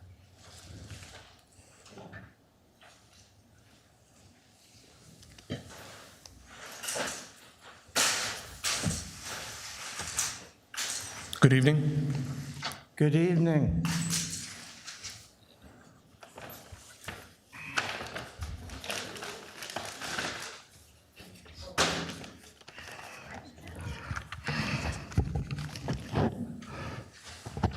The first man born on earth is Cain. In jealousy, he killed his brother Abel and hid his lifeless corpse in the ground. The Lord God visited him and said, "What have you done?" The voice of your brother's blood cries unto me from the ground. If the voice of Abel's blood cried out to God, how much more then does the blood of the over 64 million unborn martyrs who were killed in their mothers' uteruses by abortion, which soaks American soil, not cry out to God for revenge day and night? We are not ignorant of the devices of a satanic doctor who in his arsenal of means of death injects a syringe full of saline solution into the amniotic fluid, chemically burning the baby to death. We are not unaware of the scalpel and miniature sword to slice the baby into pieces like a jigsaw puzzle. We know about the cannula driven into the base of a partially born baby's skull, which is then used to vacuum out the baby's brain. This is particularly evil and needs to stop. How long will these cruel miscarriages of justice go on? I could continue with many words over many days, but I do not choose to go on in such a manner. Why should I? In a multitude of words, transgression is not absent. Solomon, the tongue is a world of iniquity and is evil above all things. Who can know it? It is full of deadly poison. Who is the man who can control it? Death and life are in the power of the tongue. Those who love it will eat its fruit. Paul. The doctors who take the Hippocratic oath upon graduation from medical school first do no harm and perform abortions are hypocrites!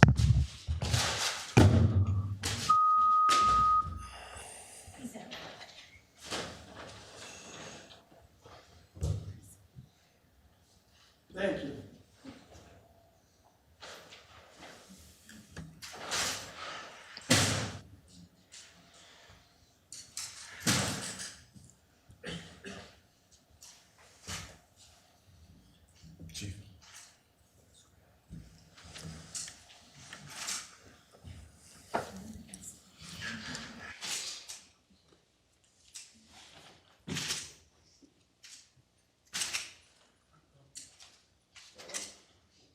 Yes, sir. Okay, I will. Thank you.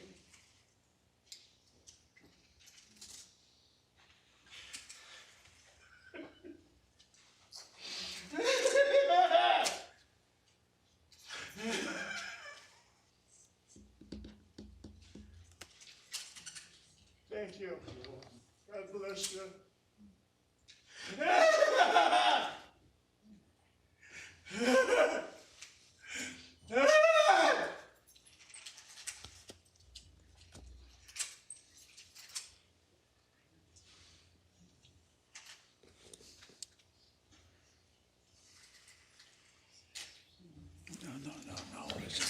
At this time, we'll take a 2-minute recess. Thank you.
Okay, sorry about that, everyone. Speaker number 3, please come forward.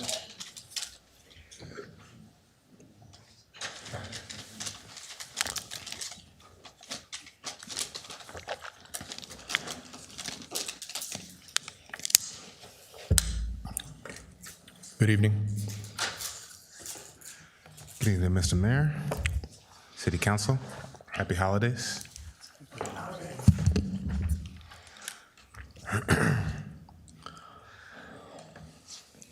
Entrenching political power.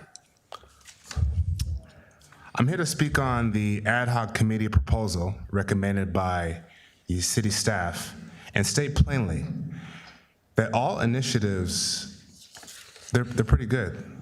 Clean slate. They should be considered besides 500 and 500.1. Measure G of 2008, which would have extended term limits to 3 terms, was defeated with 67% opposition. And still you seek to erase the 1993 legacy of former council member Joseph D. Laurento. Ego is the only thing that would have a current or former council member complain about potential inexperience in leadership, especially if those public servants, emphasis on servants, are trying to usher in pet projects for their close friends or themselves. Read any of the public forums for this city or the Measure G results themselves, and it's clear as day that Downey wants balanced, fair, and solidified 2 term limits of 4 years each. We all know there are clear factions within the city, and pushing for power entrenching measures like this moves in the opposite direction of bridging the divide in this community. We haven't even seen the impact of the new district borders under Section 1305. And now this initiative has the potential to frustrate Downey residents into disengaging from the process. Also hurt their wallets. I forget who it was. I think someone said it here tonight. But someone once said that engaged communities are strong communities. Let's not frustrate our community and work our way back to being Downey strong. That aside, congratulations, Mr. Mayor, on your first tenure as mayor. Thank you. I like you, I really do. You have this very amiable personality that inspires respect and loyalty. I love it. But what I will say is where I imagine your politics are, there are 2 ways to go with that. I would just say, I hope you focus on the part of the working man and not the other, because the working man is where your support is going to come from. Have a good night. Thank you. Speaker number 4, please come forward.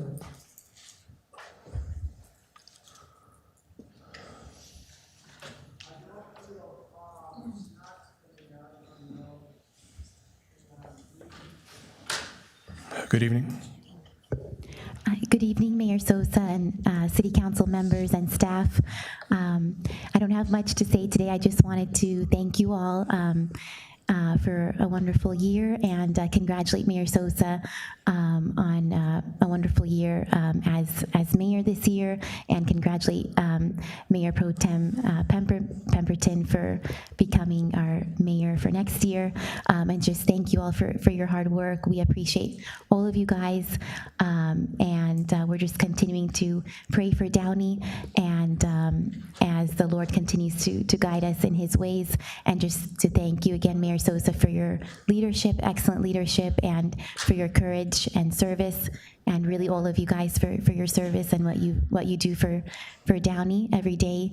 We do appreciate you guys, and so yeah, that's what I wanted to share from my family and I. Again, my family and I are lifelong residents of Downey, and we are very proud to say that, and we know that you guys have a lot to do in us being proud of our city. So we just wanted to extend our gratitude to you guys and your families, and we pray for a very blessed year next year. And just a very Merry Christmas to all of you guys. And I pray that the Lord Jesus continues to prosper us in every good thing that He's called the city of Downey to prosper us in Jesus' name. Thank you so much. Thank you. Speaker number 5, please come forward.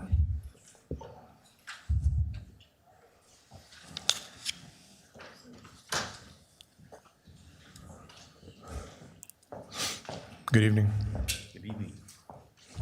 Mayor, fellow council members, happy holidays. What can I say, Mayor? Thanks for everything, for making this city what it is today. I don't think you remember me from the last time I was here when I was talking about how I was profiled by Downey PD.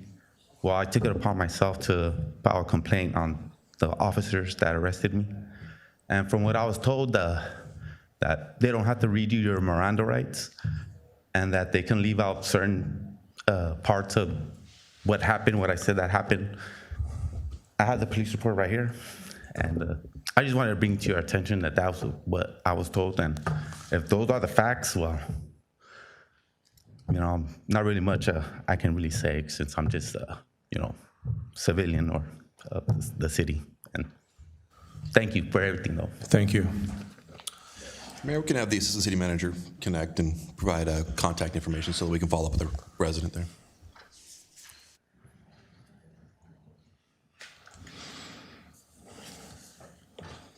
Is there a motion and second to close public comment? So moved. Second.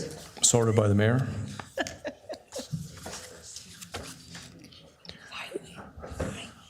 Now is the time for consent calendar items. Are there any council members that would like to remove or abstain from an item?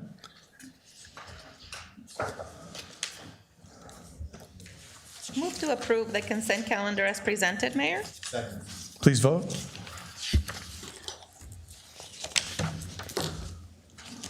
The consent calendar is approved unanimously. Thank you. We will now move on to administrative reports. Now is the time for administrative reports. There are 4 reports this evening. Item number 8, the first admin report is approval of a resolution of intention to form an Enhanced Infrastructure Financing District, EIFD, to establish the Downey EIFD Public Financing Authority and appointment of members to the EIFD Public Financing Authority. That City Council adopt a resolution 25-8328 declaring its intention to establish the Downey Enhanced Infrastructure Financing District and establishing the Downey EIFD Public Financing Authority, PFA, and 2, appoint 2 members to the City Council of the City Council to the Public Financing Authority Board and appoint 1 member of the City Council as an alternate board member. City Manager Bradley, is there staff report for item number 8? Yes, Mayor, we have our assistant city manager that will introduce the item. Thank you, City Manager Bradley. Good evening, Mayor, members of the City Council. Tonight is a continuation of last City Council meeting presentation regarding the EIFD and for the introduction of a resolution of intent. Today we have Joe Diegas from COSMOT. He'll be providing an oral presentation to go over the resolution and the process for selecting individuals for the Public Financing Authority. Good evening, Joel.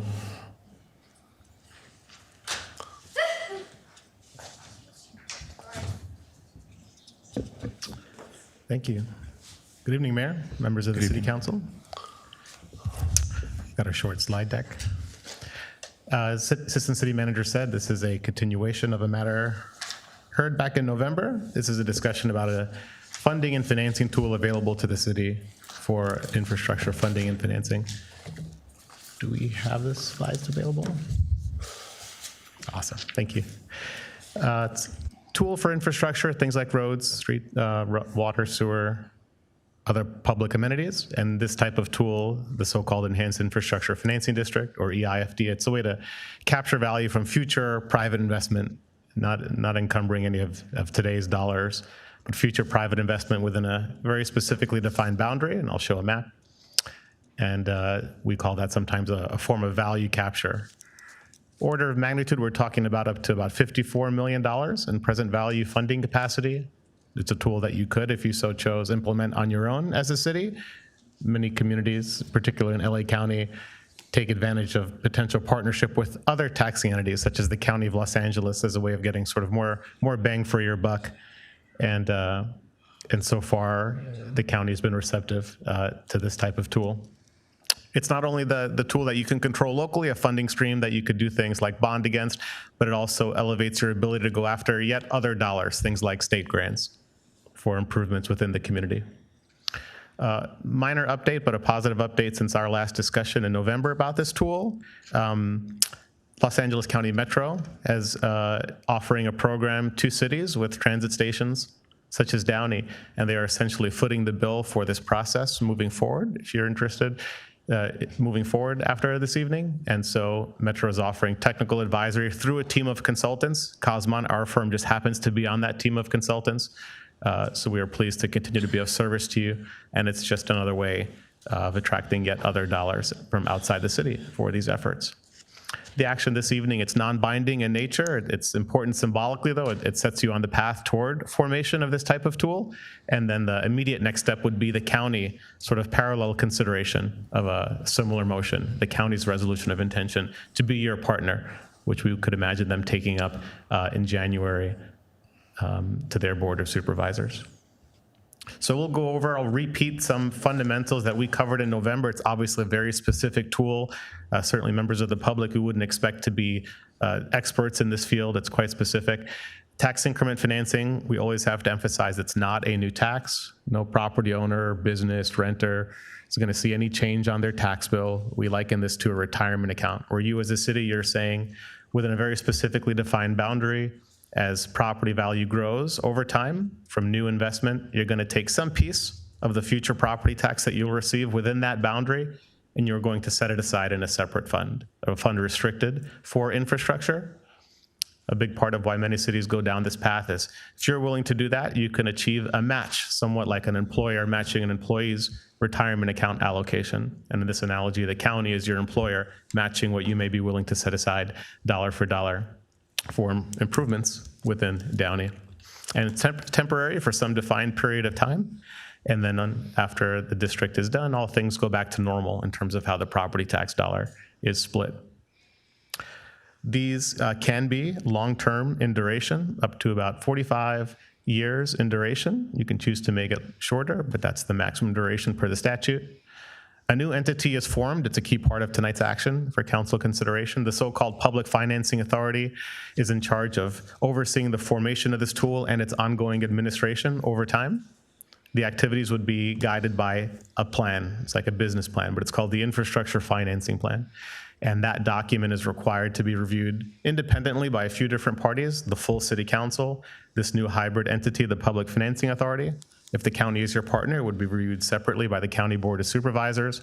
And then very importantly, at the end of a public meeting and hearing process, you also have residents and property owners within the boundary. They also have a chance to protest if they don't like really any part of it. The plan, the concept, the way the process was held, really any of that can be protested.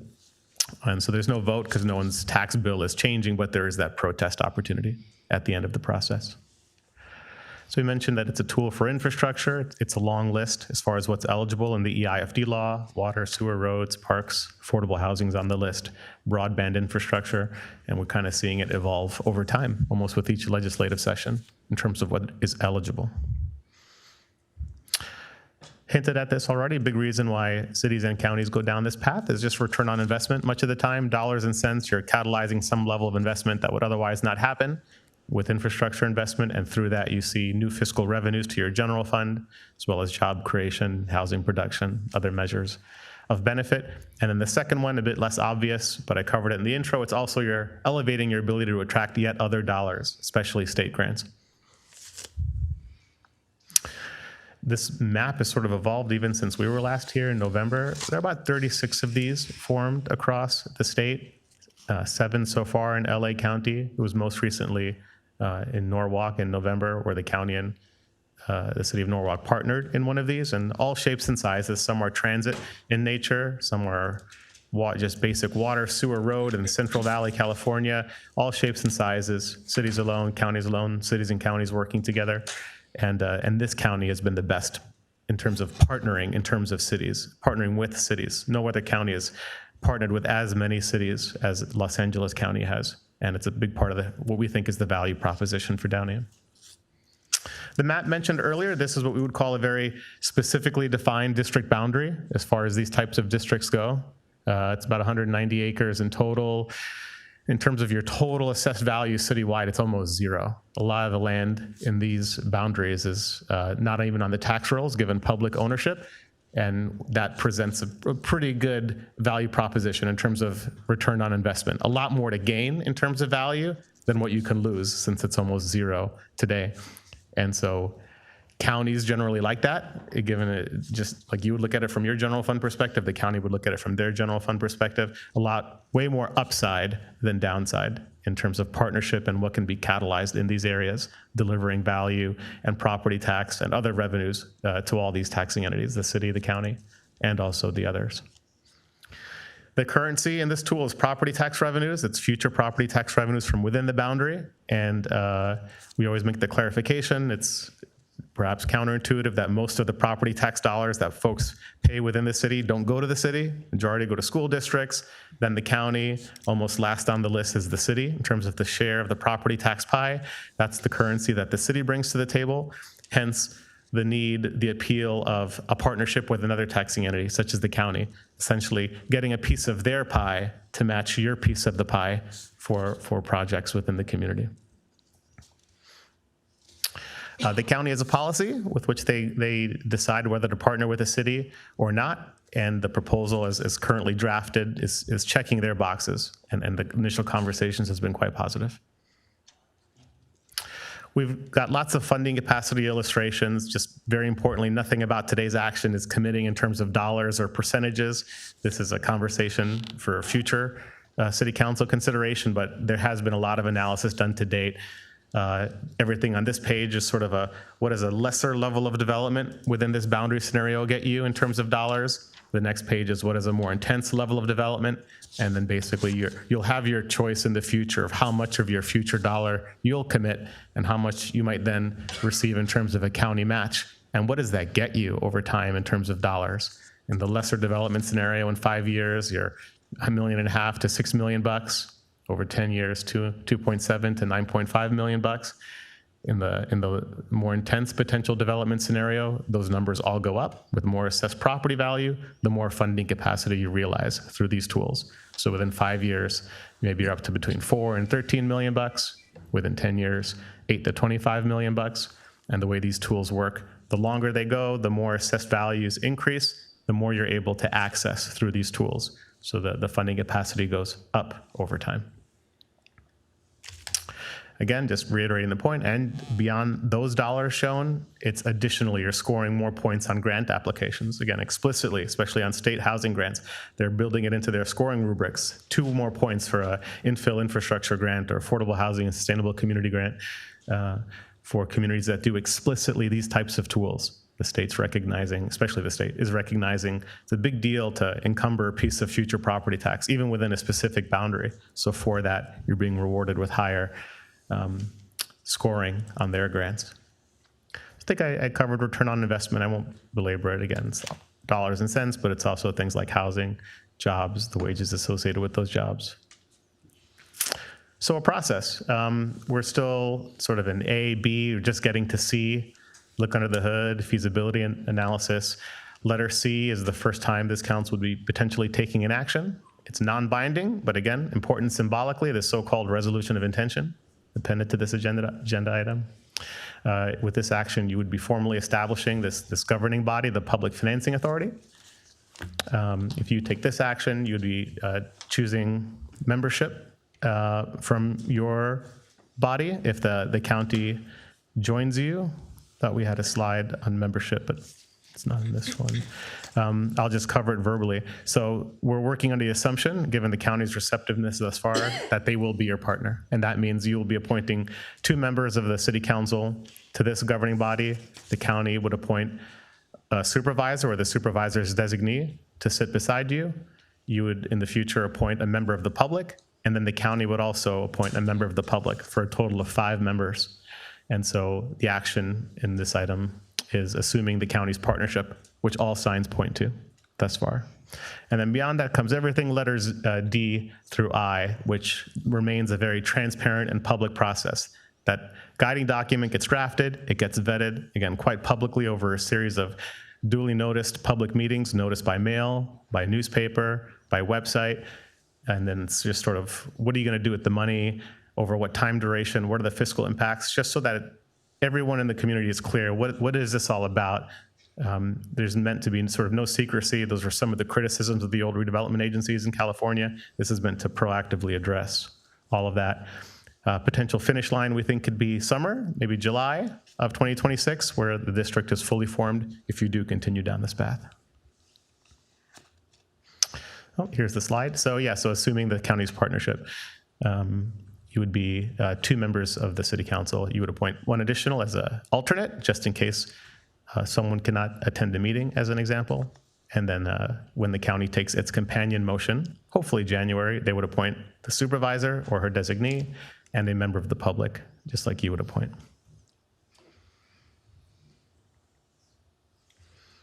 So that's it for tonight's presentation. I'll be very happy to address questions, but I think I covered what's on the agenda for action. Thank you for your time.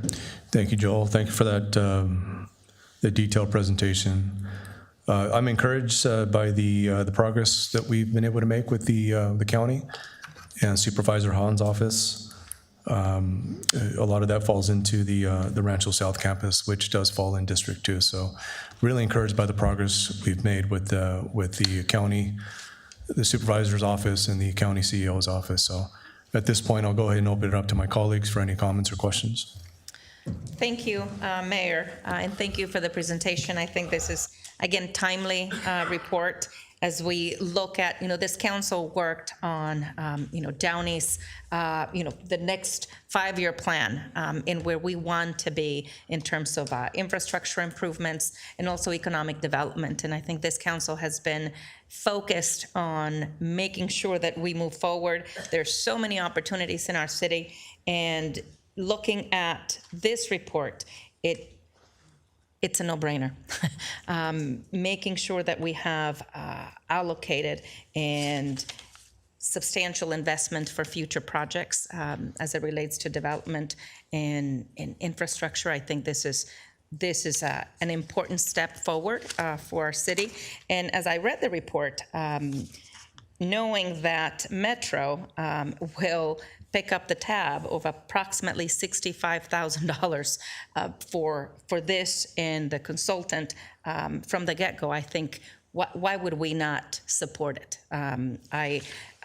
With the mayor, I've been part of the South Rancho campus development for several years. And again, that is an important project for our community, certainly for South Downey. And I would like to be one of the council members involved in this project. Thank you. Colleagues, any other questions or comments? Well, I too have read this. It's an interesting, it was new concept to me in the formation of it and the financing authority that's going to be formed, letting our residents know it's not a new tax. That's the first thing they like to see. It's not a new tax. It's a smart way to leverage in not using our existing assets to leverage bonding ability, using this fund for infrastructure like the roadways and such that need to be done. We have the metro station last mile coming through. That's very costly. And so, yes, it's just a lot of good pluses. We've had it already established, like you've shown all the other counties that have been formed, including 6 in LA. So it's already been tested, and other counties too are seeing the benefit. And like you mentioned, it doesn't encumber any existing resources.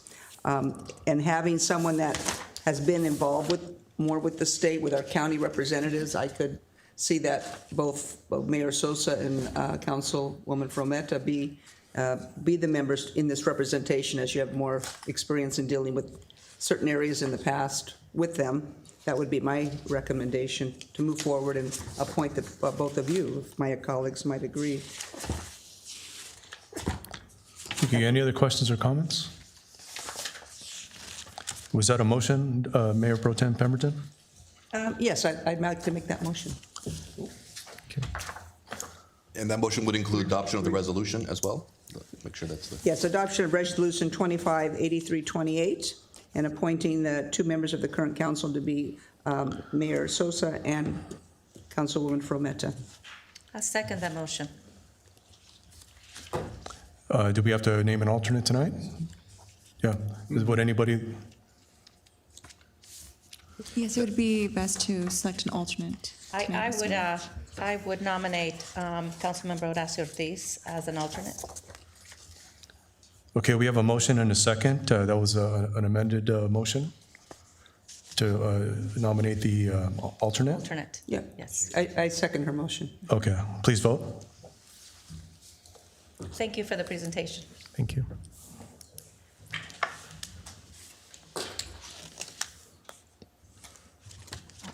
D. Dorothy. Oh, sorry. The motion is approved unanimously. Writing lots of notes. You don't want to forget things. Thank you, Joel. Now we'll move on to item number 9, Economic Development Action Plan Update. Let City Council receive and file an update regarding the city's Economic Development Action Plan. City Manager Bradley, is there a staff report for item number 9? Yes, Mayor. Austin Ramirez, our Economic Development Director, will conduct the presentation.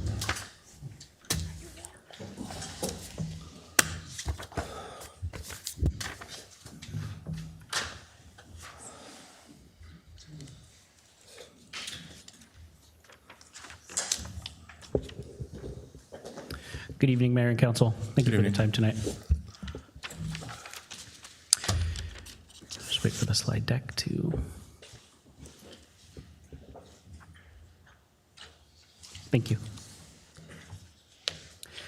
The item before you tonight is an update on the proposed Economic Development Action Plan for the years of 2026 through 2028. The development of this plan was informed by discussions with economic development stakeholders, a citywide business survey, as well as a market demand study prepared by the Nadelson Dale Group as part of the general plan update process. I'll provide an overview of the survey and study results, as well as the proposed actions within the plan. The ultimate goal of this plan is to not only capitalize on existing opportunities and support our existing businesses here in Downey, but also to position Downey to be an ideal market for continued investment in the future and to attract new businesses. To start with the business assessment survey, that survey was available for approximately a month from October through November in English and Spanish. We contacted businesses directly through our business license contact list. We reminded them politely once a week to continue to participate with the survey. Staff also personally visited businesses throughout major commercial corridors and our major retail centers throughout that month-long period. The Chamber of Commerce, thank you, Michael, also shared the survey with their members as well. And so we were able to receive a total of 135 responses. Respondents represented a wide variety of businesses in terms of the size of the business, the age of the business, and the type of business, which was a good thing. We wanted to see a variety of perspectives, a variety of experiences. You can see it for the number of employees and the size of the business, it skewed heavily, very small, 1 to 5 employees, and less than 20 employees was the next largest sector of respondents. And then the rest of them were comprised of 21 to 50, 51 to 100, and a few 100 plus large employers. The age of the business also skewed heavily to older businesses that had been in Downey for more than 10 years, and then medium term, 4 to 10 years, with a small minority of businesses being less than 3 years. The type of business also varied. It did lean heavier towards retail and professional and office, with good representation from restaurant and healthcare sectors as well. There were 3 main areas we were trying to assess with businesses. We wanted to know about their current conditions, their resource needs, and their future plans. So for the first area of assessment with current conditions, one of the things we asked was businesses to rank the top 3 reasons they wanted to locate in Downey, as well as to rate Downey's business climate. The top 3 reasons by far were proximity to customers, the community's reputation, and freeway access. I think those 3 really speak to Downey's ability to draw in regional consumers, and to be really a commerce destination for Southeast LA and LA County. Our Placer data showed that in 2024, we had 7.1 million unique visitors come to Downey. That does not include residents or people who work in Downey.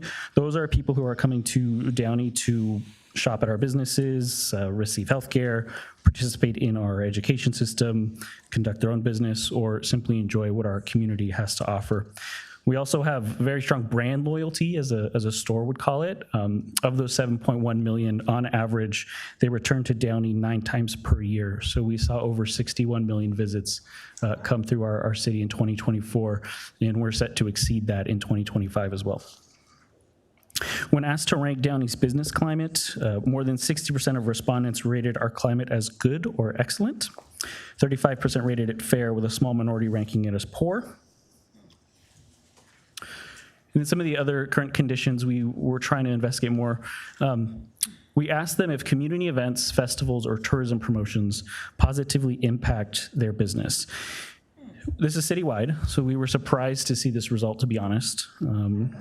More than 50% of businesses said no, that events, festivals, and promotions did not positively impact their business.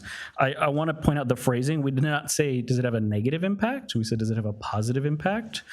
I think it does remind us we need to be thoughtful citywide about the events and festivals and the tourism promotions we do here, but it also, I think, points to an opportunity to find ways to better support our business community through events and promotions. We also asked businesses to identify their 3 biggest challenges that they're currently facing. Number 1, by a mile, was cost of doing business. I don't think that's surprising to anyone, but specific examples included wages, insurance, supplies, and food and beverage materials, particularly for our restaurant sector. State regulations and competition were a close tie for second. When we reviewed these results with the Chamber of Commerce and the DDIA and some of our other businesses in town, competition was actually something that was noted repeatedly. Our business offerings are so strong. If you're not a business that has a unique product or is not engaged actively in promoting yourself, it's really, really hard to be successful here in Downey. Following that competition, workforce availability, public safety, and tariffs came up around the same amount of time. Public safety, particularly around the impacts of homelessness, is something that came up repeatedly throughout the survey. And then city permitting and supply chain issues rounded out the list. In an effort to better assist our resources, our businesses, and focus the types of resources we offer businesses, we also asked them to rank 8 different types of common resources. The hope was that we would identify a few to really focus on, and what we learned is that they're all equally important. It just depends on the size of your business and how long you've been in business. So when we filtered for those variables for newer businesses, what they ranked in terms of priorities were marketing, promotions, workforce resources, training, and networking. You can imagine if you're a new business, those 3 things are vitally important to your success. Older businesses, it was public safety, infrastructure, fee waivers. You probably don't have to worry about what some of those new businesses are worrying at that point. We also saw differences between the size of businesses. Small businesses prioritize marketing, promotions, and grant and loan programs. I think that startup capital is something that came up multiple times. Medium was infrastructure and workforce resources, and then large was public safety and infrastructure. So when we looked at that collectively, older and larger businesses tended to prioritize stability and fiscal sustainability, which I think reflects the sort of position they're in as an experienced business, while our newer and smaller businesses prioritize growth and day-to-day operational issues. The last sort of area we were trying to assess is what businesses are thinking about as they look ahead into the future. We asked them what their plans were over the next 3 years. More than 75% of businesses said they were planning to stay the same or expand, which was a good thing. Small percentage planning to close or relocate to another city. And then within the next 12 months, when we asked them about that business outlook, about 35% of businesses expecting moderate to strong growth. 53 expect stability, and only 12% expect a decline in their business. Based on the national discussion on the state of small businesses and commerce, we thought these were actually good signs of our local market and our economy and the health of our businesses. There are obviously things they're struggling with, but they continue to see Downey as a really strong market, as reflected by their responses to the final question on the screen. Would you recommend Downey as a good place to do business? Overwhelmingly, yes. 24% unsure, and 1 or 2 businesses said no. That, if you remember, the community's reputation is one of the main reasons why businesses want to open here. So I think that speaks to that reputation continuing and how important it is for our attraction and recruitment efforts. The second policy document or body of work that informed the Economic Development Action Plan was the Land Use Market Demand Study by the Nandelson-Dale Group, or TNDG. And really that was to evaluate demand for new development across 5 sectors through 2045: retail, office, industrial, hotel, and housing. I want to point out the goal of this study was to determine economic feasibility. Is there enough demand in our market to support growth in these sectors? It doesn't take into consideration certain types of market conditions or certain types of market limitations or some of statewide policy goals or anything like that. This is truly, what do we think our market could currently support, and what could we do to increase that demand? The first and most significant section for the Economic Development Action Plan is projecting retail demand. So TNDG projects that the consumer market in Downey can only support approximately 800,000 square feet more of retail space based on current limitations. 800,000 might sound like a lot. When we look at our planning queue as well as projects we are currently working on, that 800,000 will be built out within the next few years is what we predict. So there's really not an oversupply of demand. We're going to meet that pretty quickly. The first limitation that affects that demand is our really local and regional population growth is expected to be stagnant through 2050. Some projections are showing a decrease, but very, very little growth as it currently stands. That also affects the second limitation, which is limited purchasing power within the region.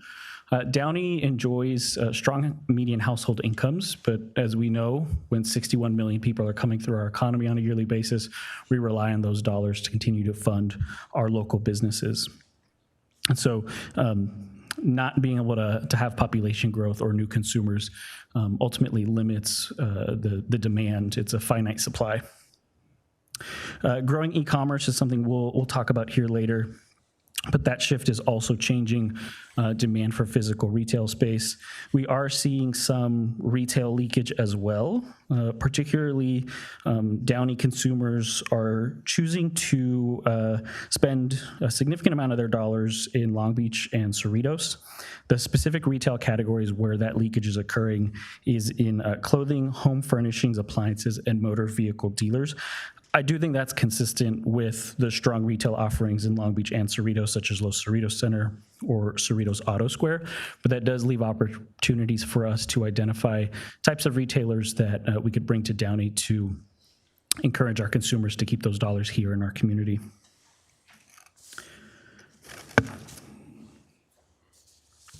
I do want to point out, though, despite these limitations, our retail growth history, or our history with retail space in Downey, is impressive. If you look at the chart, between 2014 and 2016, that spike that you see is from the Promenade and Landing coming online. Our retail space growth outpaced the national market, Southeast LA and LA. We still have outpaced Southeast LA and LA, and the national average retail growth has just finally caught up to us. So we've been able to leverage the success to this day. That success does have some growth pains, I would say. Downey's built-out condition and high market demand does create really low vacancy rates across all retail sectors. That does drive up our square foot lease rates. That's something I often hear, particularly from small businesses and entrepreneurs. They want to get to our market and they just can't. So we have high barriers to entry that we need to be aware of. And because we have such a robust retail sector, we also do feel and see some of the changes in retail happening at a national level. There's a few of those changes I'll go over. One of those is that really there's a shift in the types of retail space retailers are looking for, particularly the size. So the average retail lease in 2025 was less than 3,500 square feet. 80% of all transactions are 5,000 square feet or less. Leading that demand is national fast casual and fast food franchises, many of which we already have here in Downey. But that is also what drives up the cost here in Downey, is particularly along our arterials, and makes it hard for some of our smaller businesses and mom and pop type restaurants or retailers to be able to buy their way into our market.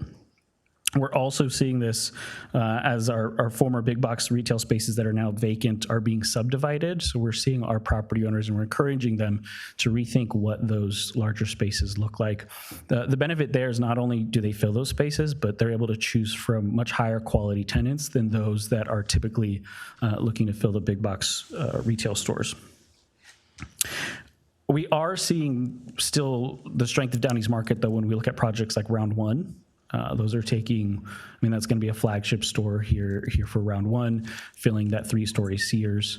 We're seeing really good progress as well with some of our other big box vacancies on Firestone. So not all doom and gloom, but it certainly makes it more challenging for us and our commercial property owners to attract quality tenants.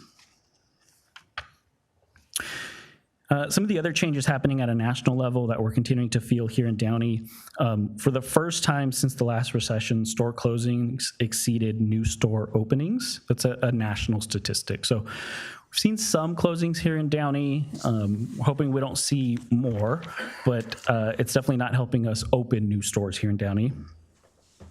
Physical storefronts are also downsizing. We're seeing existing retailers, they're really turning their physical space into more of a showroom with some back of house fulfillment centers to help accommodate and drive the e-commerce sales that are continuing to grow. And then really when we think about competition and competing markets, retailers are shifting their investments to the Sun Belt. Those offer low cost and high growth markets. We're not competing against other parts of LA County at this point.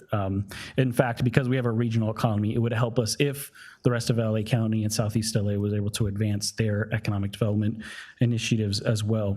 The Nordstrom Rack example, 18 new locations planned, only 3 of those in California, none in LA County. Austin, I'm sorry to hear that.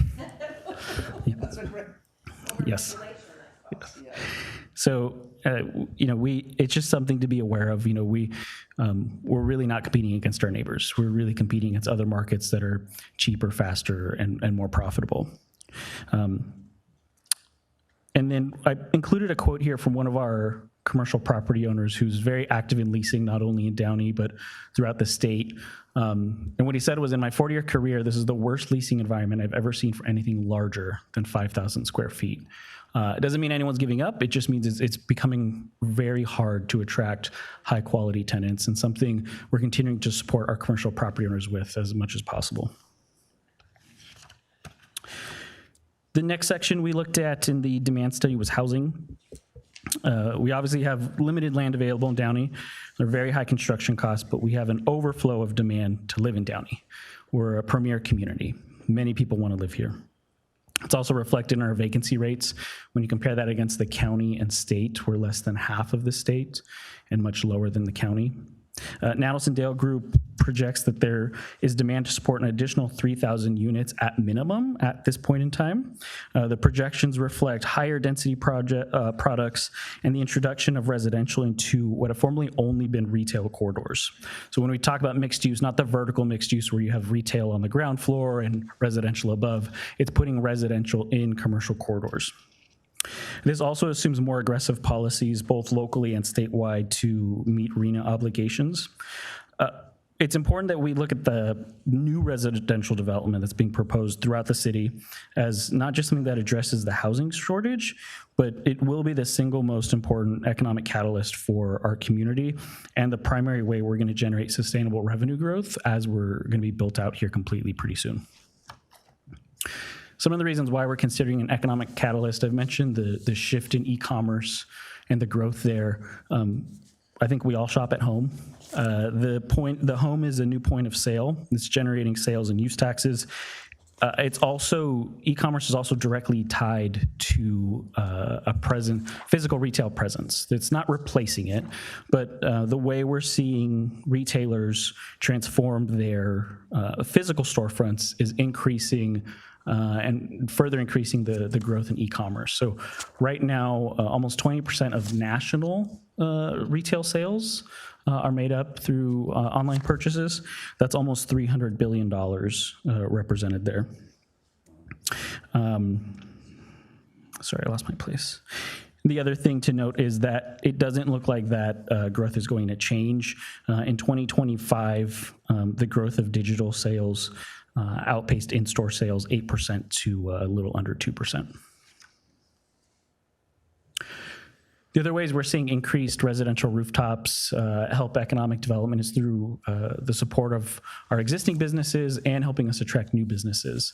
That's one of the reasons why the Sun Belt is attracting so much investment and so much new retail. It's where the majority of the US population is projected to move over the next 20 years.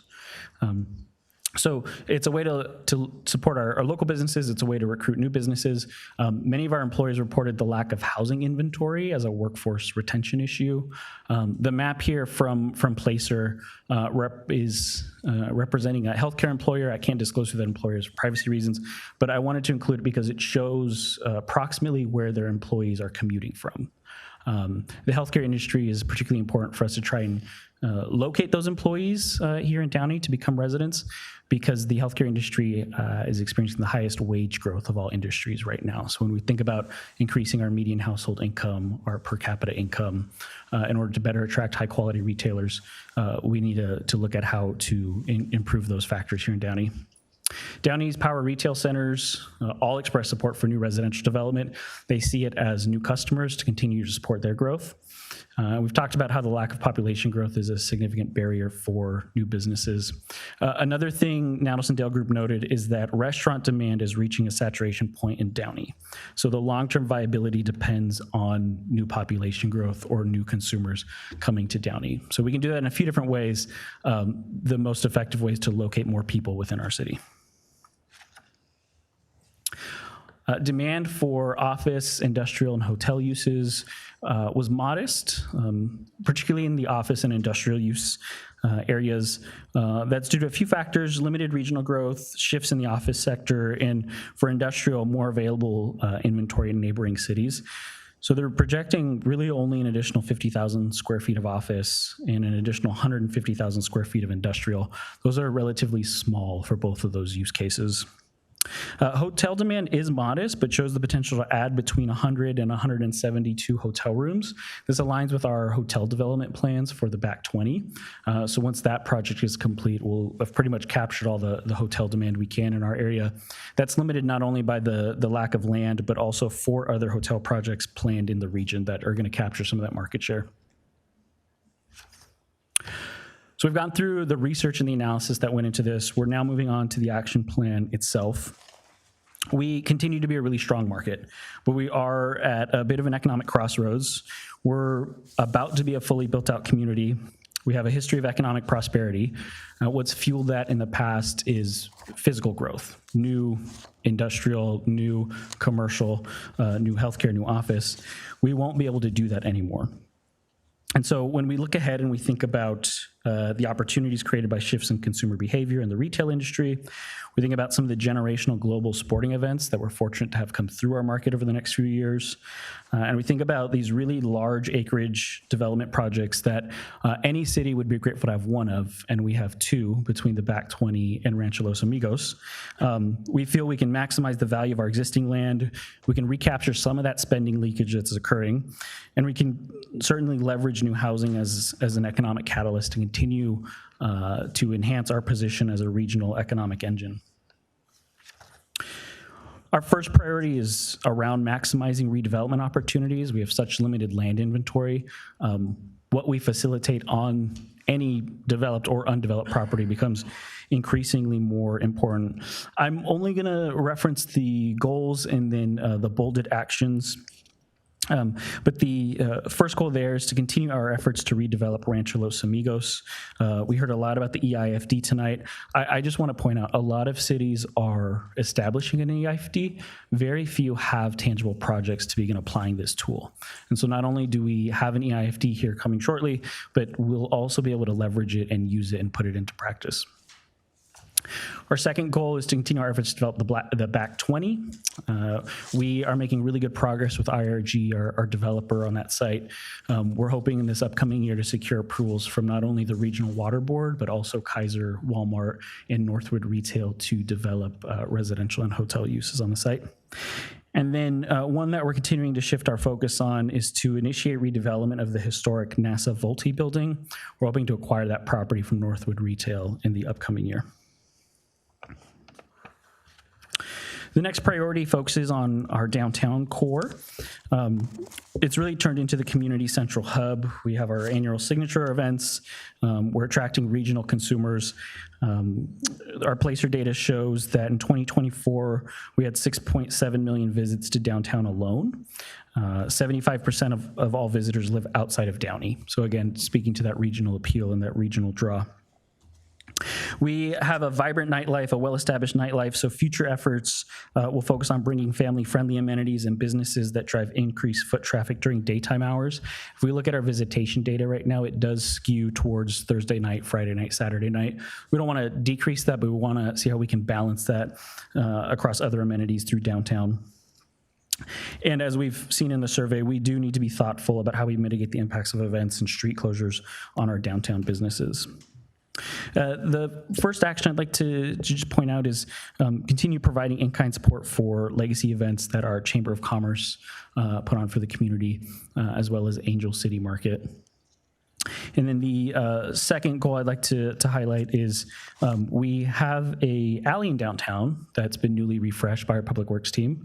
We've got some lights, we've got some benches. The DDA is working on a mural. We'd really like to identify a vendor to activate that alley and bring a new amenity to downtown that complements our other businesses.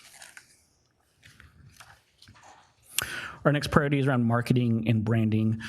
When I meet folks who aren't from the area, who aren't familiar with Downey, and we're trying to attract them or increase our sort of value proposition with the national and regional development audience, oftentimes what I get is like the fabric softener. And then after telling them how offended I am, I tell them, you know, within 30 miles, we have 5 major airports. We have 4 major freeways. We have the 2 most critical ports in the world, not that far away. We have, 63 million out-of-market visitors come through every year. Then they start to ask, okay, well, what kind of land do you have? What kind of space do you have? And then that's a different conversation. But we really want to try and elevate our value proposition to beyond our local and regional development community. Not only to diversify that community, but try and bring new types of business offerings to Downey that don't currently exist here. And so next year, we'll be bringing back to council a refreshed Discover Downey brand. It's going to be a consumer-facing brand, outward-facing brand that is really designed to attract new visitors to Downey, consumers to Downey, and investment to Downey. So I mentioned that here we're going to create a new portfolio of economic development marketing materials for our targeted recruitment efforts, our regional conferences, and industry events. And then also, as we shift to supporting our existing businesses, really expanding our shop local and shop small marketing to occur throughout the year with a focus on those retail categories I mentioned that are vulnerable to that spending leakage as a way to help recapture that. Our next priority is regarding retention, expansion, and recruitment. Really the strongest economic advertisement commercial for your community is the success of your existing businesses. So much of bringing a new business here to Downey or any community is based on word of mouth, or they do what is smart and they look at who's currently successful. What is their relationship like with the city? What is their relationship like with regulators? And so we're really fortunate to have a robust and diverse economy across multiple sectors, but it's critical we continue to invest resources in supporting our existing businesses as well. I mentioned one of the bolded goals is proactively identify and recruit emerging industries.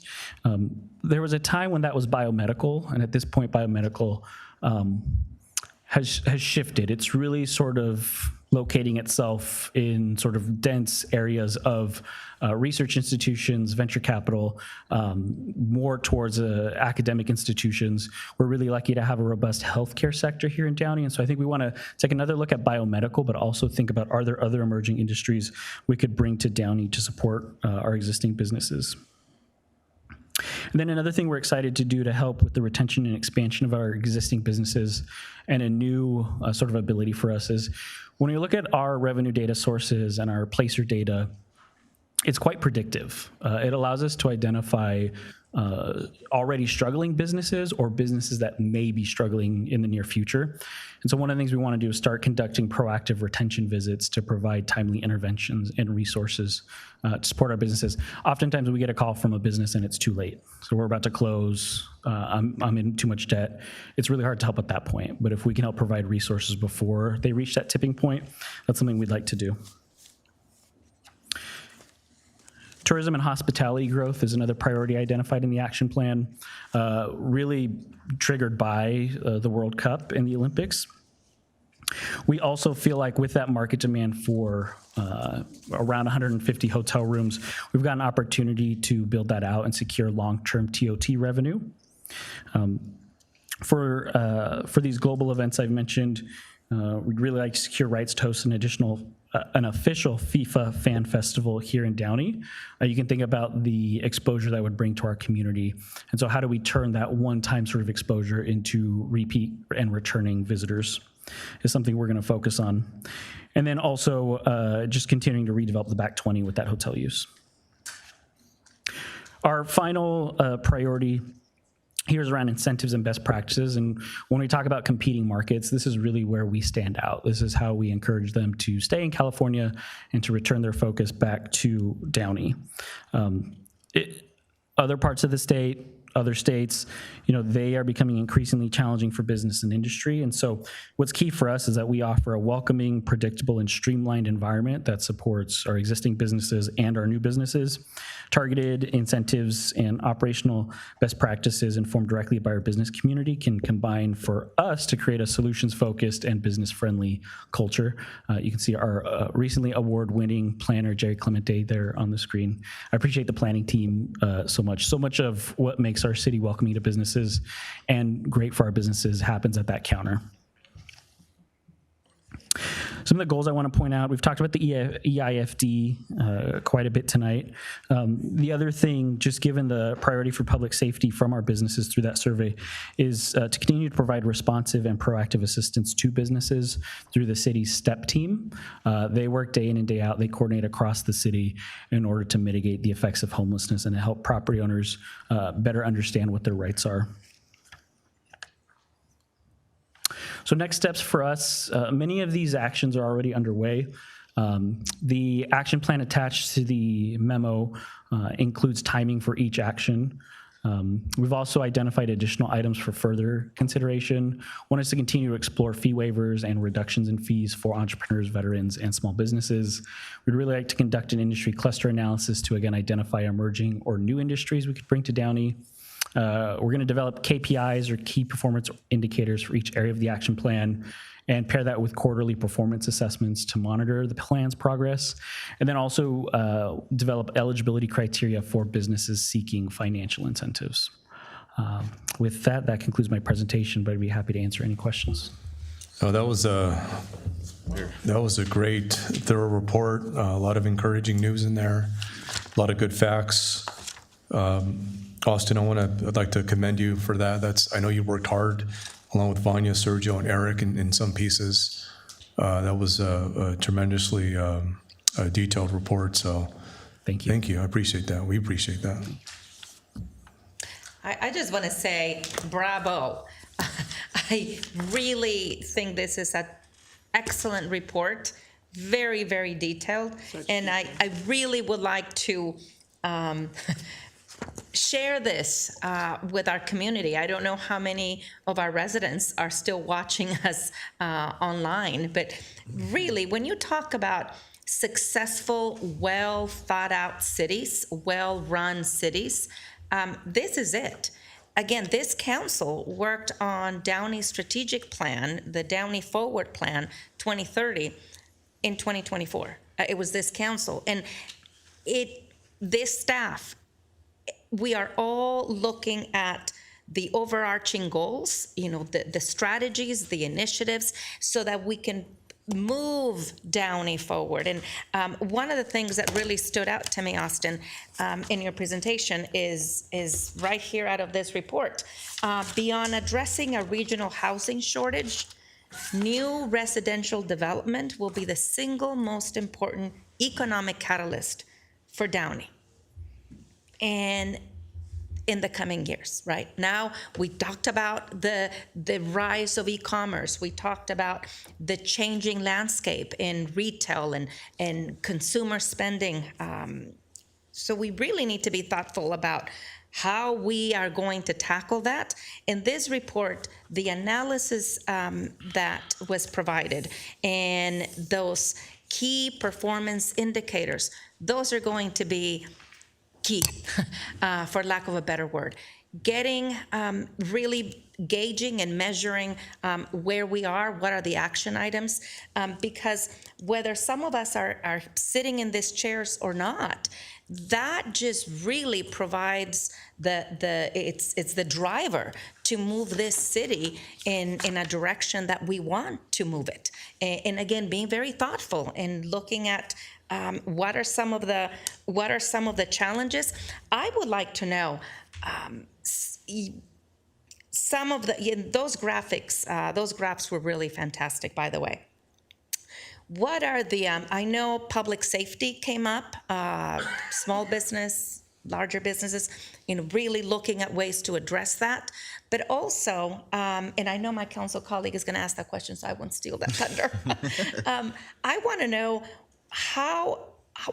in what ways can we help them? I know they say the lowering of fees, but what other ways can we help them be successful? What other engagement do we need to do? I know we've talked about in the past, and I know it's not necessarily on our agenda, but related to this administrative report, if our downtown businesses are, one of the graphs that you mentioned was, do the community events or are those making a difference, or how do they feel about it? And the answers were not as positive as we would have thought. So maybe, I don't know if the night markets get moved out of there.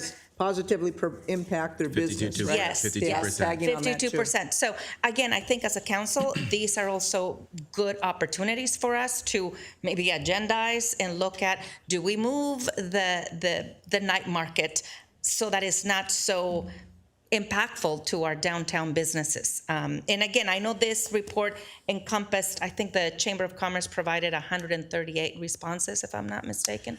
The total response was around 130, but they shared it with their membership. And again, downtown is not necessarily reflective of the entire city, but if this really gives us good opportunity to maybe make some adjustments. But all in all, I really hope our community and our residents delve in. I know the Downey strategic plan is online and they can access it, right? Because engaged communities are strong communities. We want to make sure that our residents know this is great discussion, and I wish we would have had it where we had a full council chambers. But I digress. I think this is excellent, an excellent report, and I'm really proud of the work that you have all done. So thank you. We're happy to post it online, by the way. Yes, thank you. So that we can then share it and reshare it. People need to know this stuff. We are really working hard to move our community forward, and we are being, we see the trends. Some of us are online shoppers more than in-person shoppers, but in the marketing, I would like to find out when are we thinking of the rebranding to come into focus? Q1, Q2? Q1. Okay. Q1, yeah, it'll come back pretty quickly in the new year. Okay, thank you. That ends my comments. Colleagues, any other questions or comments? Yes, I do. Thank you, Austin, for the presentation. I really appreciate it. I was really diving into it, and I contact you a lot of retail and businesses. My colleague Dorothy always says, "How do you know about this business?" I'm calling him every time and asking him. But I do have a couple questions, so bear with me. I know you. If you can go back to some of the graphs you had early on. That says age of business and type of businesses. There we go. So that graph, that caught my attention a lot because you talked a little bit about the challenges, and I want to know, what are the challenges that new businesses that come into Downey, what are they facing? Because I was looking at this graph, and the information says that out of the 134 inserts or responses that you received were current businesses, right? Current businesses that have faced. 66% of those are more than 10 years or older. And I'm a business owner, so 10 years ago, the business market was completely different than they are today. And so I wish I can understand a little bit more, or is there any way for us to receive data of how and what struggles are these new businesses coming into our community or are attempting to come in? Because the information that they received, and the following slide, it says right there, next slide, I think. We should have a clicker right here so we could go. And then the issues that they face, well, the newer businesses is obviously, as in any new business comes in, their biggest issue, it says right here in the report, is marketing, promotions, and grant and loan programs. And the reason why they receive grant and loan programs, or they're looking for that, is because, I mean, they're starting up. The fees, Cost of business. the cost of business, all this to support a new business, and obviously marketing and promotions. I really want, hopefully in the future, that we can promote new businesses that come into our community as a city. But I really want to understand the struggles that new businesses want to come in. What are they facing? I want to see that, because these businesses have been here for years. Almost 90% of the people that we surveyed are been here for 4 or more years, which is a different time than that.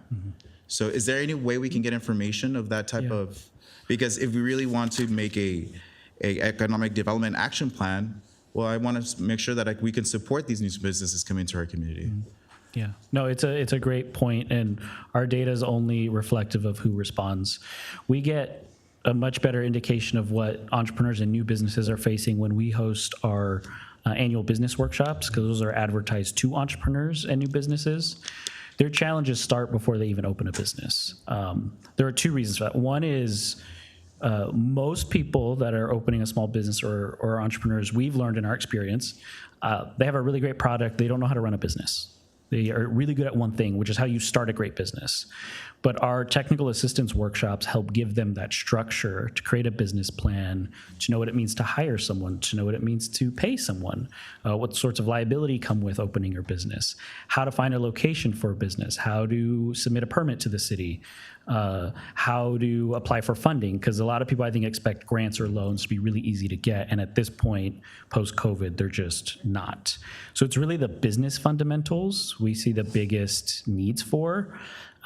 We offer site selection services to any business that wants to come to Downey, and most of the people we meet with for that are small businesses. They're often shocked by how much it is to lease a space in Downey, whether it's large or small. The reality is that's because of the success of our market. There's so much competition. Our vacancy rates are so low. It does pose real challenges for small businesses and even some large businesses. When we talk to Dutch Brothers, that's often what they say, like, we just can't make a site work in Downey because people are asking too much. The leases are too high. We are seeing a sort of price correction in our per square foot lease price. We exceeded state and national averages at one point recently. So we're starting to come down to something that's realistic. We don't want to be under market, but we do want to be realistic so that new businesses can come into our market. We're going to gear up for another series of workshops for small businesses this year. When we showed, this slide here, those are what the newer businesses and the entrepreneurs are struggling with. I don't think it's not a coincidence that most of the people responding to our survey are established businesses.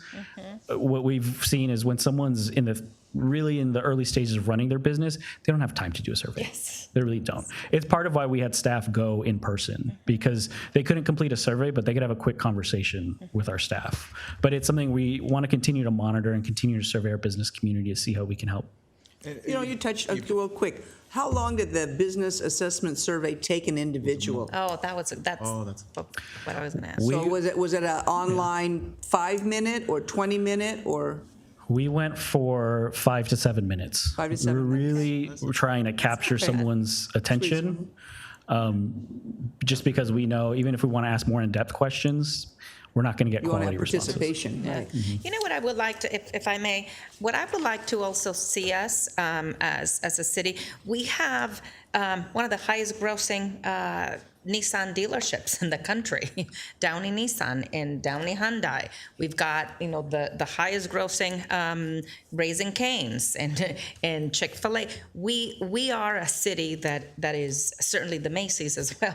But what I would like us to do is also partner more heavily or closely with our Downey Chamber of Commerce, and so that we can elevate both, elevate the chamber's presence and us. That we're a business-friendly city, but we have to have, again, these are great strategies to be able to have that marketing, that new face. We've got to elevate Downey in a different way. This report says it's not just on the retail, but again, the housing and the housing development and the housing mixed use. I would like us to do that. I think Downey, as the 10th largest city in the county of Los Angeles, we have a great opportunity here, and we have a chamber that has been around for decades as well. And I'm pointing at Michael over there. But I think this presents a good opportunity for us to grow. And then just to follow up, I know that you brought up Dutch Bros, and what was I don't want to mix your words. You said the reason why it was so hard because there's no, we're already outspaced, right? Very, very limited vacancies, and we've gone through multiple sites and Dutch Bros is just one example with every retailer we want. And oftentimes the cost is so high to either purchase or lease that land that they can't make the development pencil. It's just not economically feasible. So then it just made my mind just go a little further. If we already spaced out and there's no vacancies, you brought up a slide that talked about our retail and big chains, and we have all these, and maybe I'm going to speak out loud that a lot of my residents or a lot of community members reached out and said, well, we have 7, 8 Starbuckses, we have how many McDonald's, and how many of these chains, is that really benefiting our economic progress, or is it hindering? Or because look, we don't have Dutch Bros as an example just right now because we already have limited space. So I want to understand if it's a good thing that now we're having another Raising Cane's that's coming up in our community, or is it really hurting us at the long-term goal of our community? I don't want to discourage investment. I think first of all, I just don't want to discourage investment from any operator in Downey. It makes complete sense why those franchises want to have multiple locations in Downey when you look at the sheer tens of millions of people that come through our market. Does that create achievement costs or challenges? It certainly does. I would also just point out that those businesses, even if they have 6 locations in Downey, I'm making up a number, those generate significant revenues that support the services that make our community a great place. So I don't want to discourage any of that. I think the key and the piece of education that we continue to focus on is actually with the property owners themselves. A lot of property owners see what the promenade or the landing or even Stonewood are charging per square foot and think I can automatically charge that. And that's just not the case. They have to be realistic about the site they own and what they're trying to attract and whether they'd rather see it be vacant, because that's what's happening. And so we spend a lot of time talking to our property owners respectfully, but showing them market data to show here's what market rate would be, and here's how you get a really quality tenant that the community is going to embrace and support. Yeah, I'd agree with you. It's just that relationship between both. And I remember I was telling my colleague Claudia, like, the last thing I want to do is say I don't want any investment in our community, but I honestly want to make sure that I can plan out for my community long-term and see what's feasible, because a lot of our community members always reach out for businesses to come into our community, and then we're limited, we're already spaced out, and so, but honestly, I really appreciate this information, and thank you for the hard work you did. Thank you. And just one last thing, I would like to add that with housing and housing, mixed-use developments in mind, this is also, and I'm sure you're thinking about that, Roger, as well as everybody else, looking at our infrastructure and making sure that we have that planned out with more housing developments. There's more people, and again, we need that tax base. We need those tax revenue, but I can just hear the rest of our residents. What are you doing with the traffic? What are you doing with, our sewer lines, water, electricity, all of these things, but. Can you, Austin, just to do a quick comment about Trader Joe's? I know Yes, that's thank you. Sure. I thought we were going to go the whole night without mentioning Trader Joe's. I had to do at least one comment. Considering the residents were yelling at us at the, well, not in a bad way, but saying, where's Trader Joe's when we're doing the Christmas Just want to parade? make sure It was like two people. We're still working on that. And I'll We have yell not back. given- It was like two people. I heard 6, 7 more at the parade. 6, 7? Yeah. Okay. Yeah, I think it's important for the community to know we have not given up. Every vacancy in Downey is something we connect with those property owners and we pitch it to Trader Joe's for their consideration. We even look at sites that are not currently vacant but are underutilized. At this point, we have very specific site selection criteria to work with. I don't blame Trader Joe's for being that specific. They're Trader Joe's for a reason. They have a really great product. They provide a really great experience for their customers, and they try and protect that at all costs. And that starts by choosing a quality site. They want to be in Downey. We want them to be in Downey. We're continuing to work on that. I get your DMs to the community. I get your emails, your calls. I also get yelled at coffee shops when I'm having lunch. We're working on it, and I appreciate the community's enthusiasm and support. Thank you, Austin. I appreciate that. I think sometimes the community gets a little confused that we don't get to pick who comes here. It's the free market. Our job is to hopefully incentivize, to find out what the barriers are and help to break those down, and that's really what this is all about. Yeah. Great, thank you, Austin. I will now entertain a motion and a second to receive. Well, I want to also say it's a great report. They've chimed in with everything, but, at a restaurant who moved in, no names mentioned, a couple years ago said, we came here because of all the franchises, each of the franchises, their top 10 stores in Downey. And so that's something to say about the traffic that comes through. And we're a destination city. We've been doing things right, and I think we will continue. I don't have a problem with multiple franchises, say fast food drive-through. That's me. I don't want to sit in line. It helps the community. Everyone is in a hurry. They want to go. Yes. And I think also, too, with shopping, you mentioned the e-commerce. People still like to do the malls, the brick and mortar. And I think the more that we get traffic on the freeways surrounding areas, they're going to stay closer. They don't want to travel so far and spend 1 hour driving. So I like the shop local that you're going to try to promote again, and keep our shopping in here in Downey. And anything else? I think that's it because Mayor's ready. But thank you. Very good report. I think it's good detail, and glad to hear what the businesses are saying. Any other questions or comments, colleagues? No, let's make a motion to receive and file. Second. Please vote. That was a great report, really.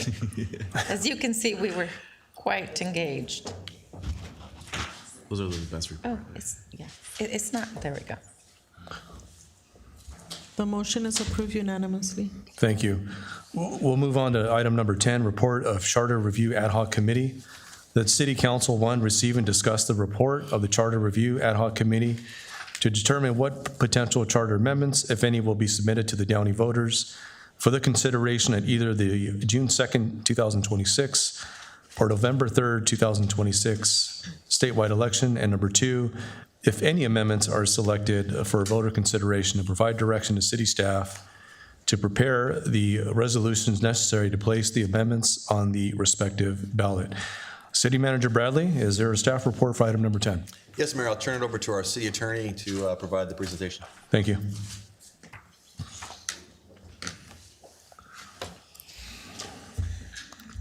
Good evening.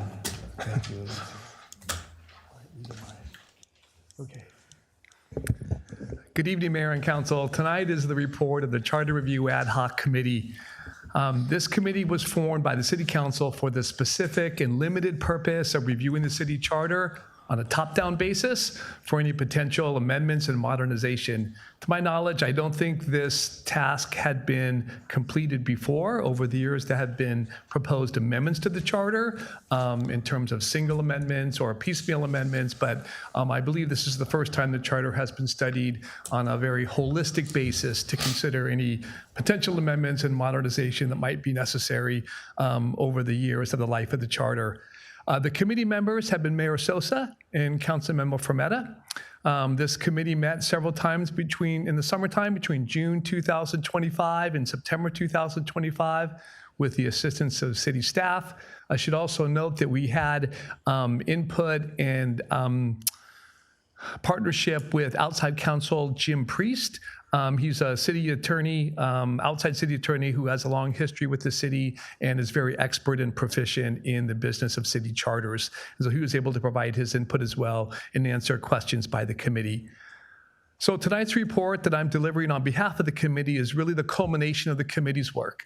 It consists of a series of recommended amendments as explained in the report itself and actually depicted on the red line version of the charter that was attached to the report. Just a few comments about the city charter. The city charter. I think we've made some of these points before, but just generally speaking, charter cities are a creature of state law. They're authorized by the state constitution, and their main purpose is to afford cities a greater local autonomy in local affairs, in affairs that are not considered statewide affairs, but municipal affairs. One such example is the conduct of our elections, which charter cities have more control over. We are one of 121 charter cities in the state of California out of 483 total, 483 cities, that is.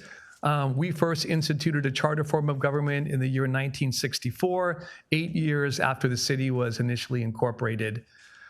Significantly, a charter can only be adopted, amended, or repealed by a majority of the voters. Since the charter's adoption in 1964, there have been 14 amendments considered by the voters, 11 of which have been approved. The last amendment was proposed in the year 2014. The recommendations by the ad hoc committee, tonight the committee is recommending amendments to 35 sections of the charter, as summarized in the report itself and in the red line version of the charter. Most are technical or cleanup in nature and serve to modernize a charter, for example, to conform it or align it with state law that has changed over the years. The more substantive amendments have been asterisked or boldfaced in the report and explained in greater detail. All of the proposed amendments are final recommendations by the committee, except the subject of term limits, where the committee has advanced different options for further review by the council. By a majority vote tonight, the council may select any or all of the amendments to be placed on the ballot for voter consideration, either at the June 2026 election or the November 2026 election. And the decision tonight, I just wish to emphasize, is just that. Selecting if any and all amendments to go forward to the voters for their consideration and the timing of that. No amendments are actually being enacted tonight, as that can only be done by voter approval. I should also probably add that by sending any amendments to voters, the council is not necessarily taking a formal position on those amendments. All it's doing is electing to send those voters or to send those amendments for consideration by the voters. I've just highlighted a few of the salient points for a term limits discussion if the council wishes to have that, as this is really the only proposal that was not a final recommendation of the committee. Just a few things to highlight. Our current system is a lifetime maximum of 2 full terms, where each term of office is 4 years. A full term means 50% or more. Term limits, I think as was noted by a public speaker tonight, were first created through a 1993 charter amendment. Before that year, we did not have any term limits. The last amendment, or the proposed amendment to term limits, was in the year 2008. And that amendment proposed to extend term limits to 3 consecutive terms with a 2-year cooling off or 2-year waiting period. In 2008, that amendment was not approved by the voters. For tonight, the primary fork in the road, if you will, is really if an amendment is desired and how long. And those options appear as different versions of subsection A of section 500.1 of the charter, where the term of office would remain 4 years. The first option is to stay the same and have no change. That would mean we would continue with a lifetime 2-term limit. The second option is a lifetime 3-term limit. The third option is a 2 consecutive term limit with a 4-year waiting period, or a 3 consecutive term limit with a 4-year waiting period. In either case, whether term limits are kept as they currently are or if they're changed, they do operate retroactively, which means prior periods of service or past service on the council will count towards any term limits provision, that whether it's changed or not. The timeline for voter consideration, the charter amendments, if selected tonight, could either appear on the June 2nd, 2026 election or the November 3rd, 2026 election. Those are the next, or the 2 earliest occasions on which charter amendments could appear. This is because charter amendments have to appear on an election that is statewide in nature, rather than, say, a special election just called for our purposes. The charter amendments must be approved by a majority of voters to take effect. There are certain procedural resolutions necessary to place the amendments on the ballot. These must be adopted no later than February 24th, 2026, if the June election is selected, or at a regular July meeting if the November election is selected. We're bringing the report tonight, or I should say the committee is bringing the report tonight intentionally at this time to provide enough runway for either one of those options. In terms of what the ballot measure would look like, if the council elects to send any adjustments or amendments to term limits for voter consideration, staff recommends that those amendments be packaged separately, so the voters can consider those as a standalone measure, so that they can be separately considered and not impact any of the remaining amendments. Any of the other amendments selected would be consolidated into a different accompanied measure, because they really are just technical or cleanup, and they often serve to simply incorporate state law. So in total, there would either be 1 or 2 measures if any amendments are selected tonight. As terms of the effective date, the charter amendments would become effective when filed with the California Secretary of State. That step would be taken immediately following certification of the vote by the county. So tonight's action items. There are 2, to be specific. One is to receive and to discuss the report of the committee and determine what potential charter amendments, if any, will be submitted to Downey voters for consideration at either the June or the November 2026 election. And if any amendments are selected for voter consideration, provide direction to city staff to prepare the resolutions that are necessary to place the ballot, to place the amendments on the ballot. So those are the 2 action items tonight before the council. I do wish to note, just before I finish the report and answer any questions that the committee or members of the council may have, there is one slight typographical error in the red line version of the charter that was attached to the report, and that's in section 1211. Section 1211 speaks to the threshold for contracts that are subject to public bidding. That is proposed to be raised from $15,000 to $75,000. There are 2 instances in that charter provision of $15,000. Only the first was corrected. The second reference to $15,000 should also read $75,000. And that's in section 1211. But with that, I'm happy to answer any questions that the committee or that the council may have with respect to the proposed amendments, and address any other concerns otherwise. Thank you, City Attorney Funk. I'll say, as a member of that ad hoc committee, I did have the honor of sitting in those meetings. So they were very thorough meetings. And the charter review was long overdue. Last time we did one was in 2014. And I can share with the public that the bulk of the time was spent on cleaning up and clarifying some verbiage and language in the charter. But I can tell you with respect to the extension of term limits, that's simply not a recommendation of the ad hoc committee. We're discussing that tonight because we couldn't come to a consensus, and we respectfully disagreed on that topic. So we felt it was appropriate to discuss it as a council as a whole. And because we are to discuss it as a council as a whole, we have to do it in a public format. So at this time, I'll go ahead and open it up to my colleagues for deliberation. Thank you. Thank you, Mayor, if I may. This was certainly, and I think it was over 20 years that this, our constitution, the city's constitution, had not been looked at. And one of the things that we wanted to do, as the mayor indicated, is to clarify verbiage, but also looking at vacancies. As you recall, we had the first recall in our city's history. And we could not appoint, we could not do anything with a recall seat because our charter said we couldn't. And so we then engaged in an expensive recall and vote.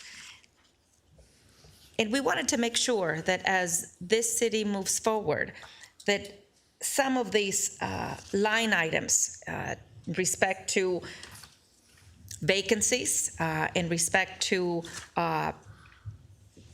contracts execution, contracts restrictions, that the language is clear, because certainly some of us will not be here for years to come, and it is important for a city, for a well-run city, to have cleaned up and streamlined processes, but certainly have a constitution that has been voted on with amendments by the residents of Downey, but that we have clarity, and that hadn't occurred in a very long time. I will pause here and let my colleagues give their thoughts and opinions on this, but I'm certainly very proud of the work that we did. Thank you, John, and thank you, Mayor Sosa, for the thoughtful work on this, on these amendments for our Downey's Constitution. I'd just like to go ahead and add that I believe that serving 2 4-year terms is sufficient for our positions as elected officials here in the city of Downey. And for me, I have no interest in extension of term limits here in the city of Downey. Colleagues? I'm actually gonna agree with my council colleague. You know, going to a lot of contracts, events or meetings outside our cities, and I hear what other cities struggle with, their finances, innovation, bringing new fresh ideas. What I found common in those is that either they have no term limits or they have longer years. And that's a problem. When we extend our years here, sometimes we lose that motivation, that accountability that our residents place upon us because we get so used to it. And my personal opinion is that I think it's we have 8 years. We have 8 years to really make change, and I think it's a good amount of time for us to really make good change to our community. And it holds us accountable and make sure that we can really deliver to our community members. And when I see communities that have 12 unlimited, I feel that they lose a little bit of that connection to their residents when they make decisions here in the dais. And so when I got it here is to really make change for my community. And I have 8 years to do that. And I think we can accomplish those in 8 years. up here. And I do have a question, because maybe in this report I didn't see it. You brought up a conversation about recall, and then I did In vacancies. in vacancies. And when one of the issues that we saw is that there was a lot of during that recall, there was a lot of issues with making decisions or votes. But I did not see that if a recall is made that you can appoint somebody, or maybe I misread that. The current charter does not allow us to do that. In the revised version, and perhaps, John, you can point us to that, we can take a look at where we clarify. That's section 503, because I went in depth also with our city attorney. Look at section 503. 503 vacancies. Oh, there we go. And also, for the record, I brought up the issue of term limits, not because I'm interested in continuing on another term, but in contrary to my colleagues' opinions, yes, 8 years can be a significant amount of time to effect change. However, as we have been discussing all along, I'm on my 7th year, and we are just now inching forward with the Rancho South Campus development. There are really important developments and projects in a city's life that require individuals with a great sense of understanding, financial knowledge and experience. And what we have been seeing also in other Southern California communities, when you have individuals that don't have that experience, they can quickly turn a city into something less ideal. And so I think that for purposes, I think my colleagues have seen with their involvement in the board of directors, so various regional and even state leagues or state bodies, the first 4 years, we can affect change, absolutely. But when we are looking at the long-term stability of a community and projects moving forward, you do need that extra knowledge to be able to do that. I always like to think, there's a great council member that I've served in various boards and commissions with the league and others. And while I agree with you, Councilmember Ortiz, some individuals may be complacent, but that complacency may come in year 3 of their 4-year term, or that complacency may come in year 6 after winning a re-election. But the most important thing I think we need to think about is residents will vote or will vote out who they want or who they don't want. I think my desire, not because I would like to run for a 3rd term, no, not at all, but to give this city an opportunity to have seasoned experience and individuals that understand this community. We see it can be a little difficult these days to find quality candidates going to public office, particularly when these positions don't pay, and we are all, handling our full-time jobs. So I just want to really underscore, and I want the community to understand, why we created the ad hoc committee to review this city charter, and 2, why it is that the consideration for term limit discussion. Ultimately, the majority of this council will decide whether that is something that we want to push forward for the voters. And we may be exactly where we are right now. The voters may say, absolutely not. But at the same time, I would like to think our Downey voters are smart enough to either reject this or approve this, but at least give them an opportunity to do it. It's not going to be at an additional cost to us, because we're already including the amendments of the rest of the charter, and our discussion can be put him on the June election or the November election. I would like to see them, as John indicated, separate, so that one does not impact the rest of the amendments that we've discussed. What is the cost difference between having it or not having it? The term limit option right there. I think it's 26,000. That's what I calculated here. Because like you mentioned, as you mentioned, it's already going to cost us for the changes that we do need. And as it's stated here on fiscal impact, if we choose this in June, it's 469,000. But if term limits are not included, it's 443. But if we wait till November to put this on the ballot, then the cost would be 372, or adding the term limits 404. So it's insignificant. It's not much. There's a cost savings for November. I'd like to ask the committee, was there a preferred election cycle that you would want to see this on? Certainly the most cost-effective manner. That would be November. That's what we had discussed, right, John?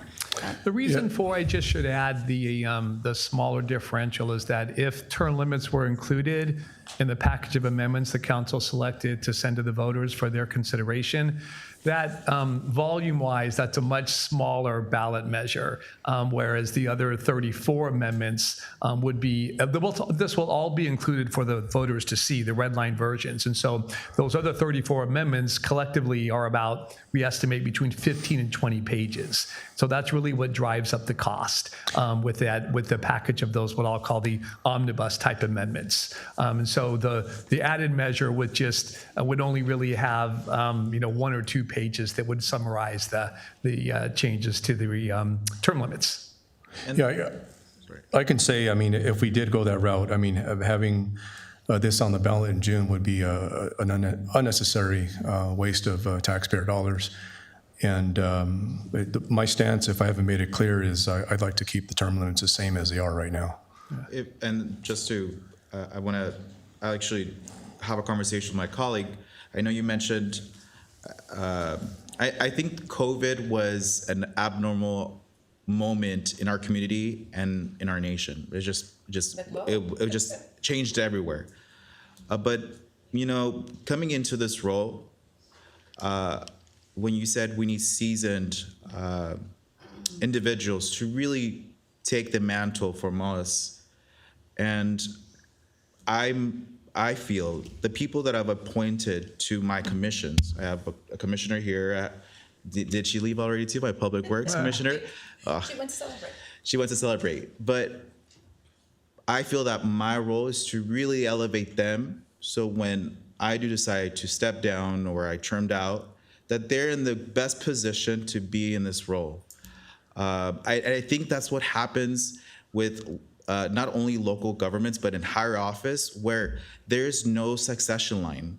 And we forget that we need to kind of elevate other people to these positions. So I'm confident with the individuals I have in my committees, and hopefully one day they do decide to take that position and follow my role and my leadership and say, hey, you know what, this is the opportunity for you guys to take this neat position and kind of follow. And I feel that that's also our role. And sometimes when we're in this position, we forget that that's their purpose, to really be put in that position.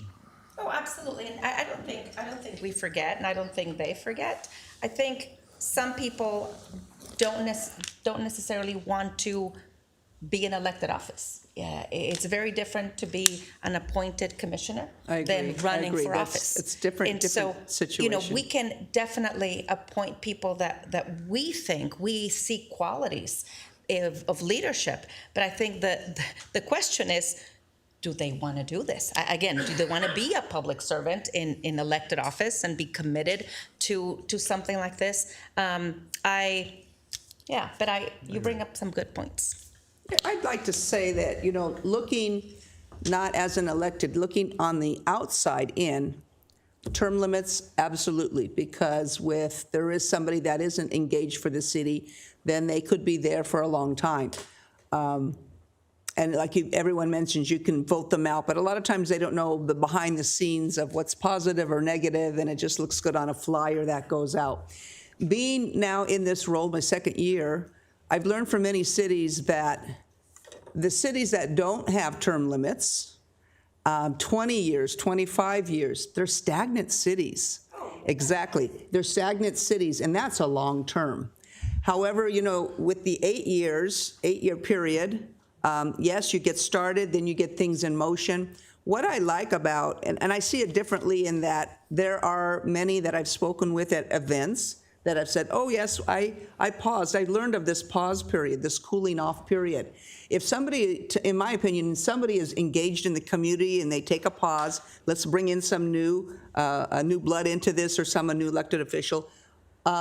If they're still engaged in the community after that 4-year period and they want to come back and they still have a lot to offer, I don't see why it shouldn't be allowed that they come back with the knowledge. If somebody's not really involved in the city and want to do that, after 4 years, you won't see that person anymore. I think they'll be gone. They won't keep that succession going. But the break allows someone new and fresh to come in. But if there isn't anyone out there, so many people say, I will never run, I can't afford to run, this and that. You gain so much experience after the 4-year, 6-year, 8-year that you can't, just as maybe a business person doesn't understand how the municipalities run and how they work. We see the inside detail, and that's very valuable. You can't learn that in any kind of a class. So, but the pause element, say having 2 successions and then a pause and then doing it again, it's something I'm finding out that other cities do. Their elected officials have that system in place versus no term limits. That's something I don't see at all. You have to have term limits somewhere, or stop them. Stop that particular elected and allow someone to come in. So there are a couple options, and again, it's not us making that decision. We feel that most people say they want only the 8 years, but since we're already putting on the ballot all these changes, I would never maybe put it out for a single vote. Right now, it's kind of like a catch-all. We're seeing, again, if the community has that flavor to say, yes, we want term limits, keep it the way it is, so be it. That should sit for a good number of years. But perhaps if they also understand that we've had some maybe past community leaders that might want, or in the future, take a pause, do their 8 years, take a pause, and then maybe try be elected again or run for election, that gives them that break. I think that's a way to kind of test the system and have the best of both worlds. You're not losing someone that could really be an asset, again, to your city. I agree. I agree with you wholeheartedly, Dee. I think that is, I think all of us believe in term limits. Certainly not having any presents other issues and other potential complications. But to your point, the 2-term limit with a pause is something to think about. The only thing I would say about that, because I thought about that a lot, is that what I fear if we do this 8 years, then pause, then they run again, that we're gonna bring in politics to our community. And there's gonna be this inner fighting between who's the best candidate between both positions. And I think our community has done a really good job in removing ourselves from local politics. And it gets pretty dirty. It gets pretty bad. And that's what I don't want to bring to our community here. And by doing so, let's just say for an example, Claudia gets trimmed out and I'm running in Claudia's district and then she runs against me. It brings in this bad politics to our community that I think we don't want in our community. As an example, I'm not going to run. That's not happening. Well, I'm just saying, the one thing is I don't want to make sure that we continue to move our community to the right direction and remove all the bad that other cities face. But remember, and this is not something we are deciding, we are giving the voters that option. So I will say that, all three of you bring up great points. Ladies, you bring up very valid points, but I respectfully disagree. I am convinced that the current set of term limits for 2 4-year terms in the city of Downey is sufficient, and we can get a lot accomplished within that amount of time. So I'd like to keep it the same. I agree with you, Mayor. I think 2 terms is enough. We already voted in 2006 on Measure G, which is what was proposed, the break was 2 terms and a break, and we already voted on that. So for clarification, is proposed charter amendment number 2 the only one that applies to term limits? Term limits, if selected to be presented to the voters, council member, would be a standalone measure. Okay, if and that's it's what you're only asking.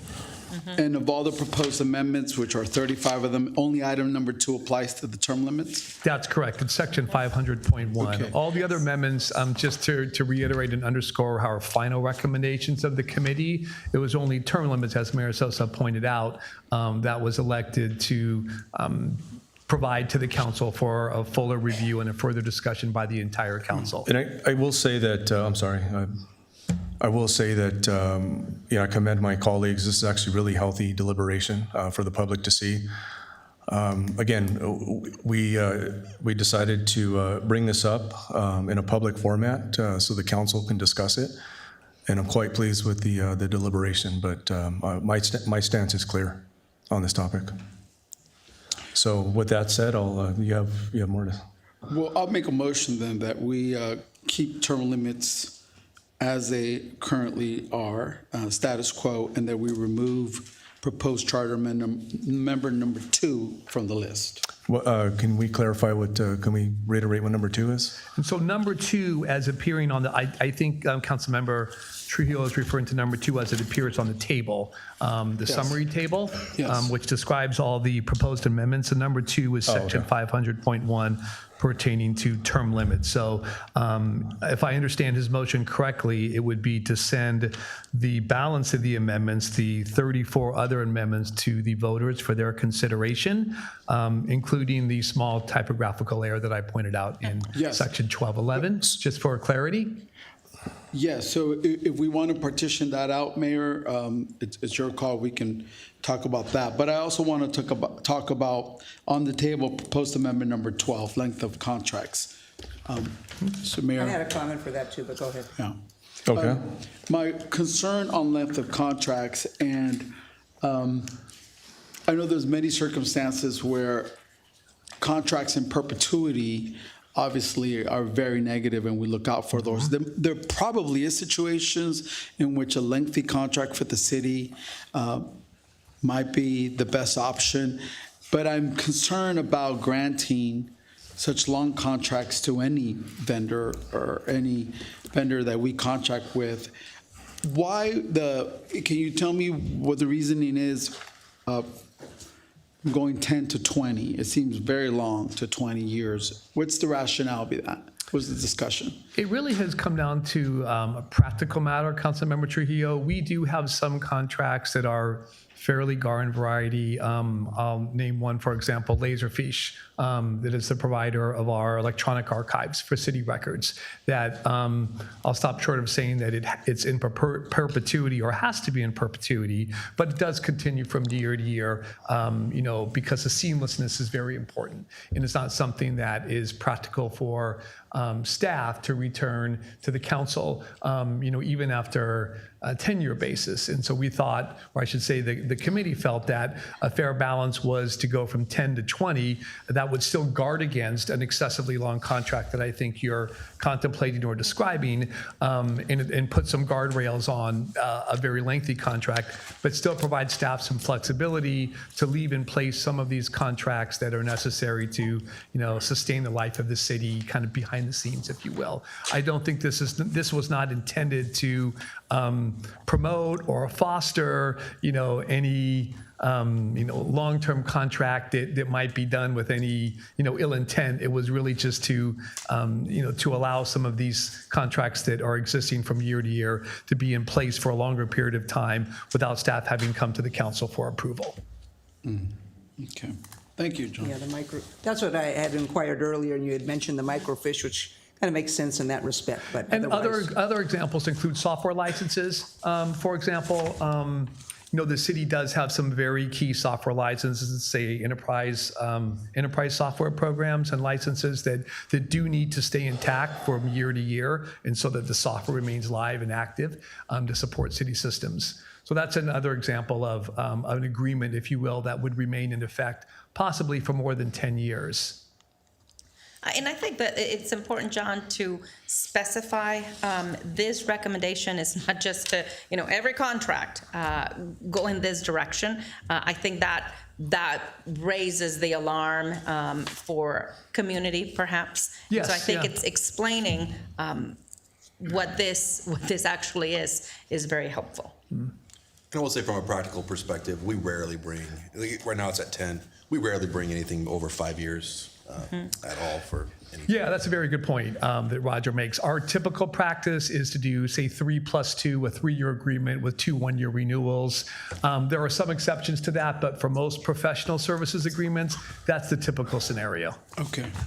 With that, More commonly than not, I would say probably over 90% of the time.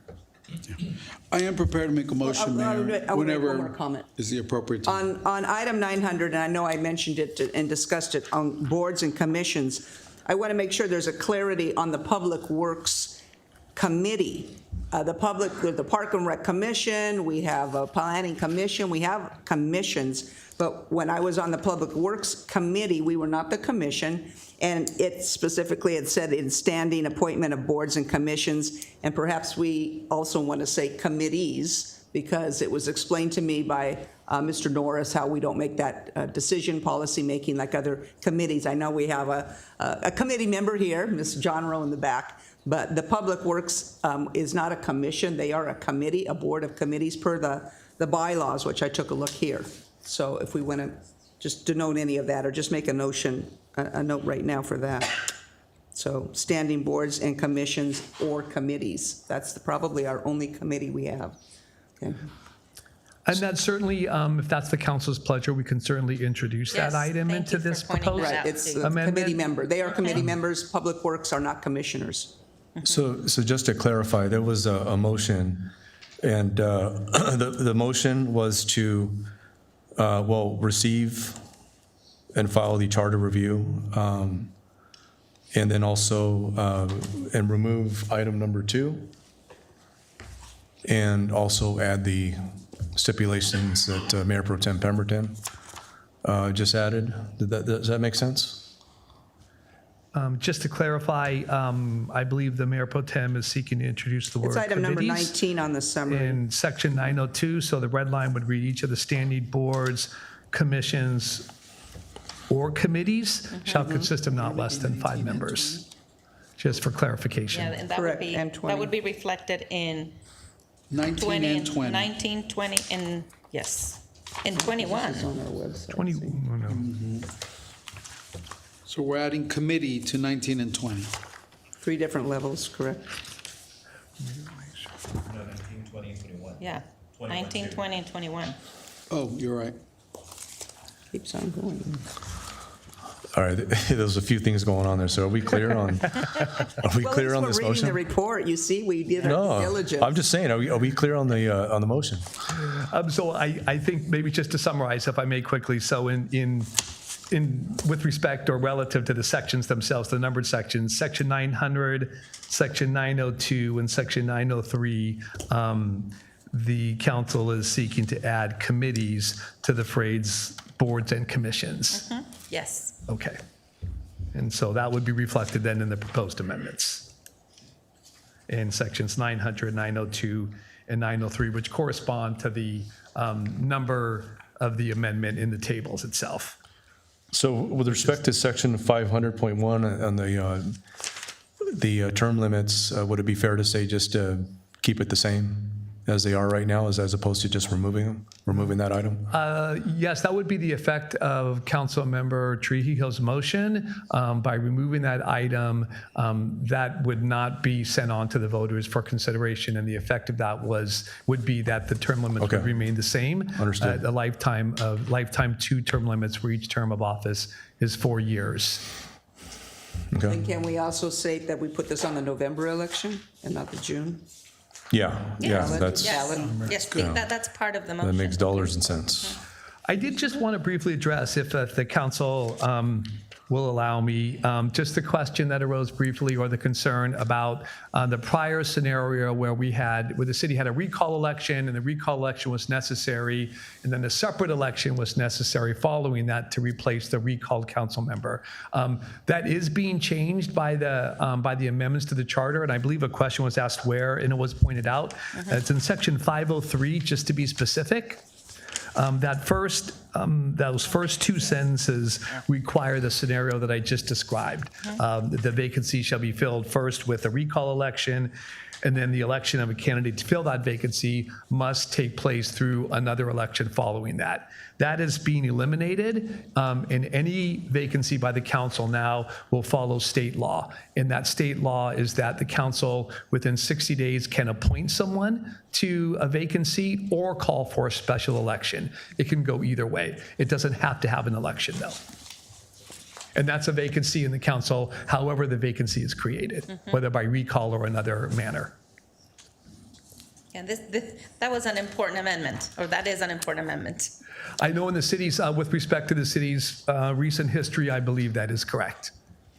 But I can say, represent confidently that the report of the committee is accurate, but I would also like to give the committee any other opportunity to make the remarks or wishes to, just because this is the culmination of their efforts, and it was the culmination of several hours of work, and I just want to make sure that the committee is able to express any other concerns or remarks it wishes to before the full council. No, it was a lot of work. It was a very thorough review, and I'm satisfied with the outcome. So there was a motion. Unless there's any other comments, I'll second that motion. Can I just clarify the motion? Only because I do wish to make sure that we identify exactly what's going toward the voters or before the voters for approval. So council members' motion, just to summarize, is to send all amendments to the voters for their consideration at the November 2026 election, with the exception of proposed charter amendment number 2 pertaining to term limits, and also with the amendment to charter sections 900, 902, 903 to include the word committee. Yes. And then finally, with a slight typographical correction in Charter Section 1211 from 15,000 to 75. That's correct. So there was a motion and a second. Please vote.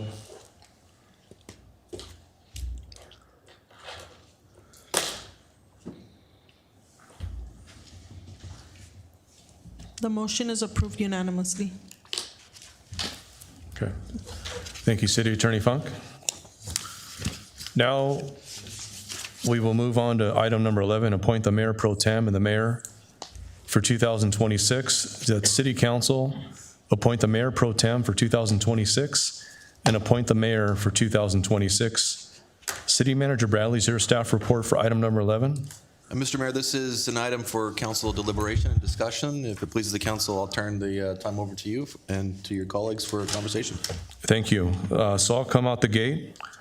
And for the position of Mayor Pro Tem, I'd like to nominate Councilmember Horacio Ortiz to that position. I'll second that motion. Please vote. Third it. Wow, that was fast. That was quick. Wow. I'm honored.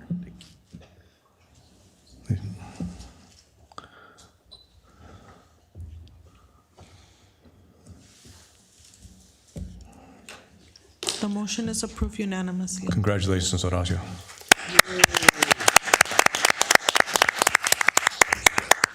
I'm sorry, MPT. Now we'll move on to Mayor.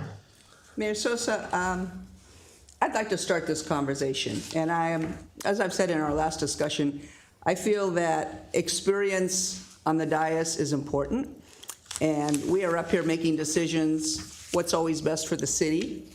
And normally, we don't always have we do have a certain rotation, but that doesn't always seem to be in the same process as prior years. Sometimes the rotation is this way or that. I think for the city, the most experienced person in this next position might not be me. And I would like to have, again, I brought this up several years ago, I would like to offer, or not offer, I would like to nominate Councilwoman Frometa. I don't even know if she would take it.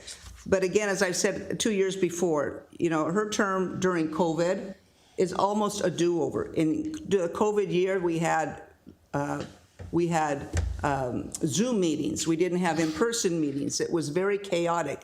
It was an unknown time in our city's history.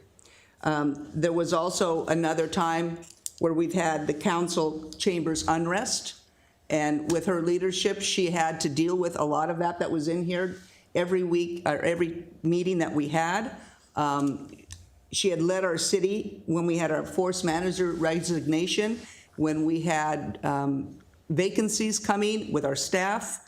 She helped guide everything through. There were so many different situations that us as we learned from former Mayor Trujillo, from you. I feel that Councilmember Ortiz and I, coming into this position, can learn again from another experienced person that would be at the helm and showing us their way of running the city government. It's been a tumultuous year, and again, I feel that when you make decisions like this, it's not just for me or a name or recognition. I've been working hard this past year, as my council member has. I can still continue to finish up what I've been doing in my district so that when I get the opportunity to be mayor, that I now have encompassed all the experience from everybody up here. But I would like to see and sit up here and watch Councilmember Frometa as a mayor and how she runs things on the dais. And if she would accept, I would like her to be the next mayor for next year. It's her final term. We both, Councilman Ortiz and I, we have more years that are left in our term. But with all the prior years that she's navigated, we've had a speaker that was awarded a legacy award, and they too were saying the same things of prior years and how it just wasn't, she's made this calm. She's run this ship. She's brought the city back, hired all our staff of the upper level. I thank you, Councilwoman Frometa, you've really done a lot. And the city knows it too, so I just want to give you that opportunity. I want to give you that opportunity. Is that your motion to nominate Claudia Frometa? It is my motion. Yeah, it's commendable of you. I'll second that. I know she's busy, but I just want to put it out there again. I'll second that. Please vote. If I could just be heard. I have to say something about you, Mayor Pro Tem. You're one of the hardest working colleagues I've ever sat with. You're very thorough, and while I appreciate that Councilwoman Frometa has a wealth of experience, we have a rotation, we have a tradition here that we have upheld in the city. With that said, we can go ahead and vote, but I kind of feel like you're selling yourself short, if I may note. Thank you. I appreciate that. I remember hearing on a podcast, former Mayor Brosmer said the same thing one time when it was his turn, that he stepped back and he let somebody else do it for whatever reasons that was. But I think that's how I feel. Well, if that's the way you feel, I mean, that's pretty commendable of you. I think it's pretty much yours for the taking, but I have to give it up to you. That's commendable of you. If that's what your belief is. So anyways, you made the motion, I second. Please vote. Thank you, Mayor Pro Tem.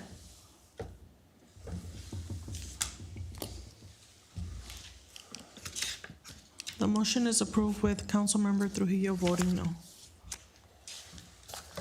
Congratulations.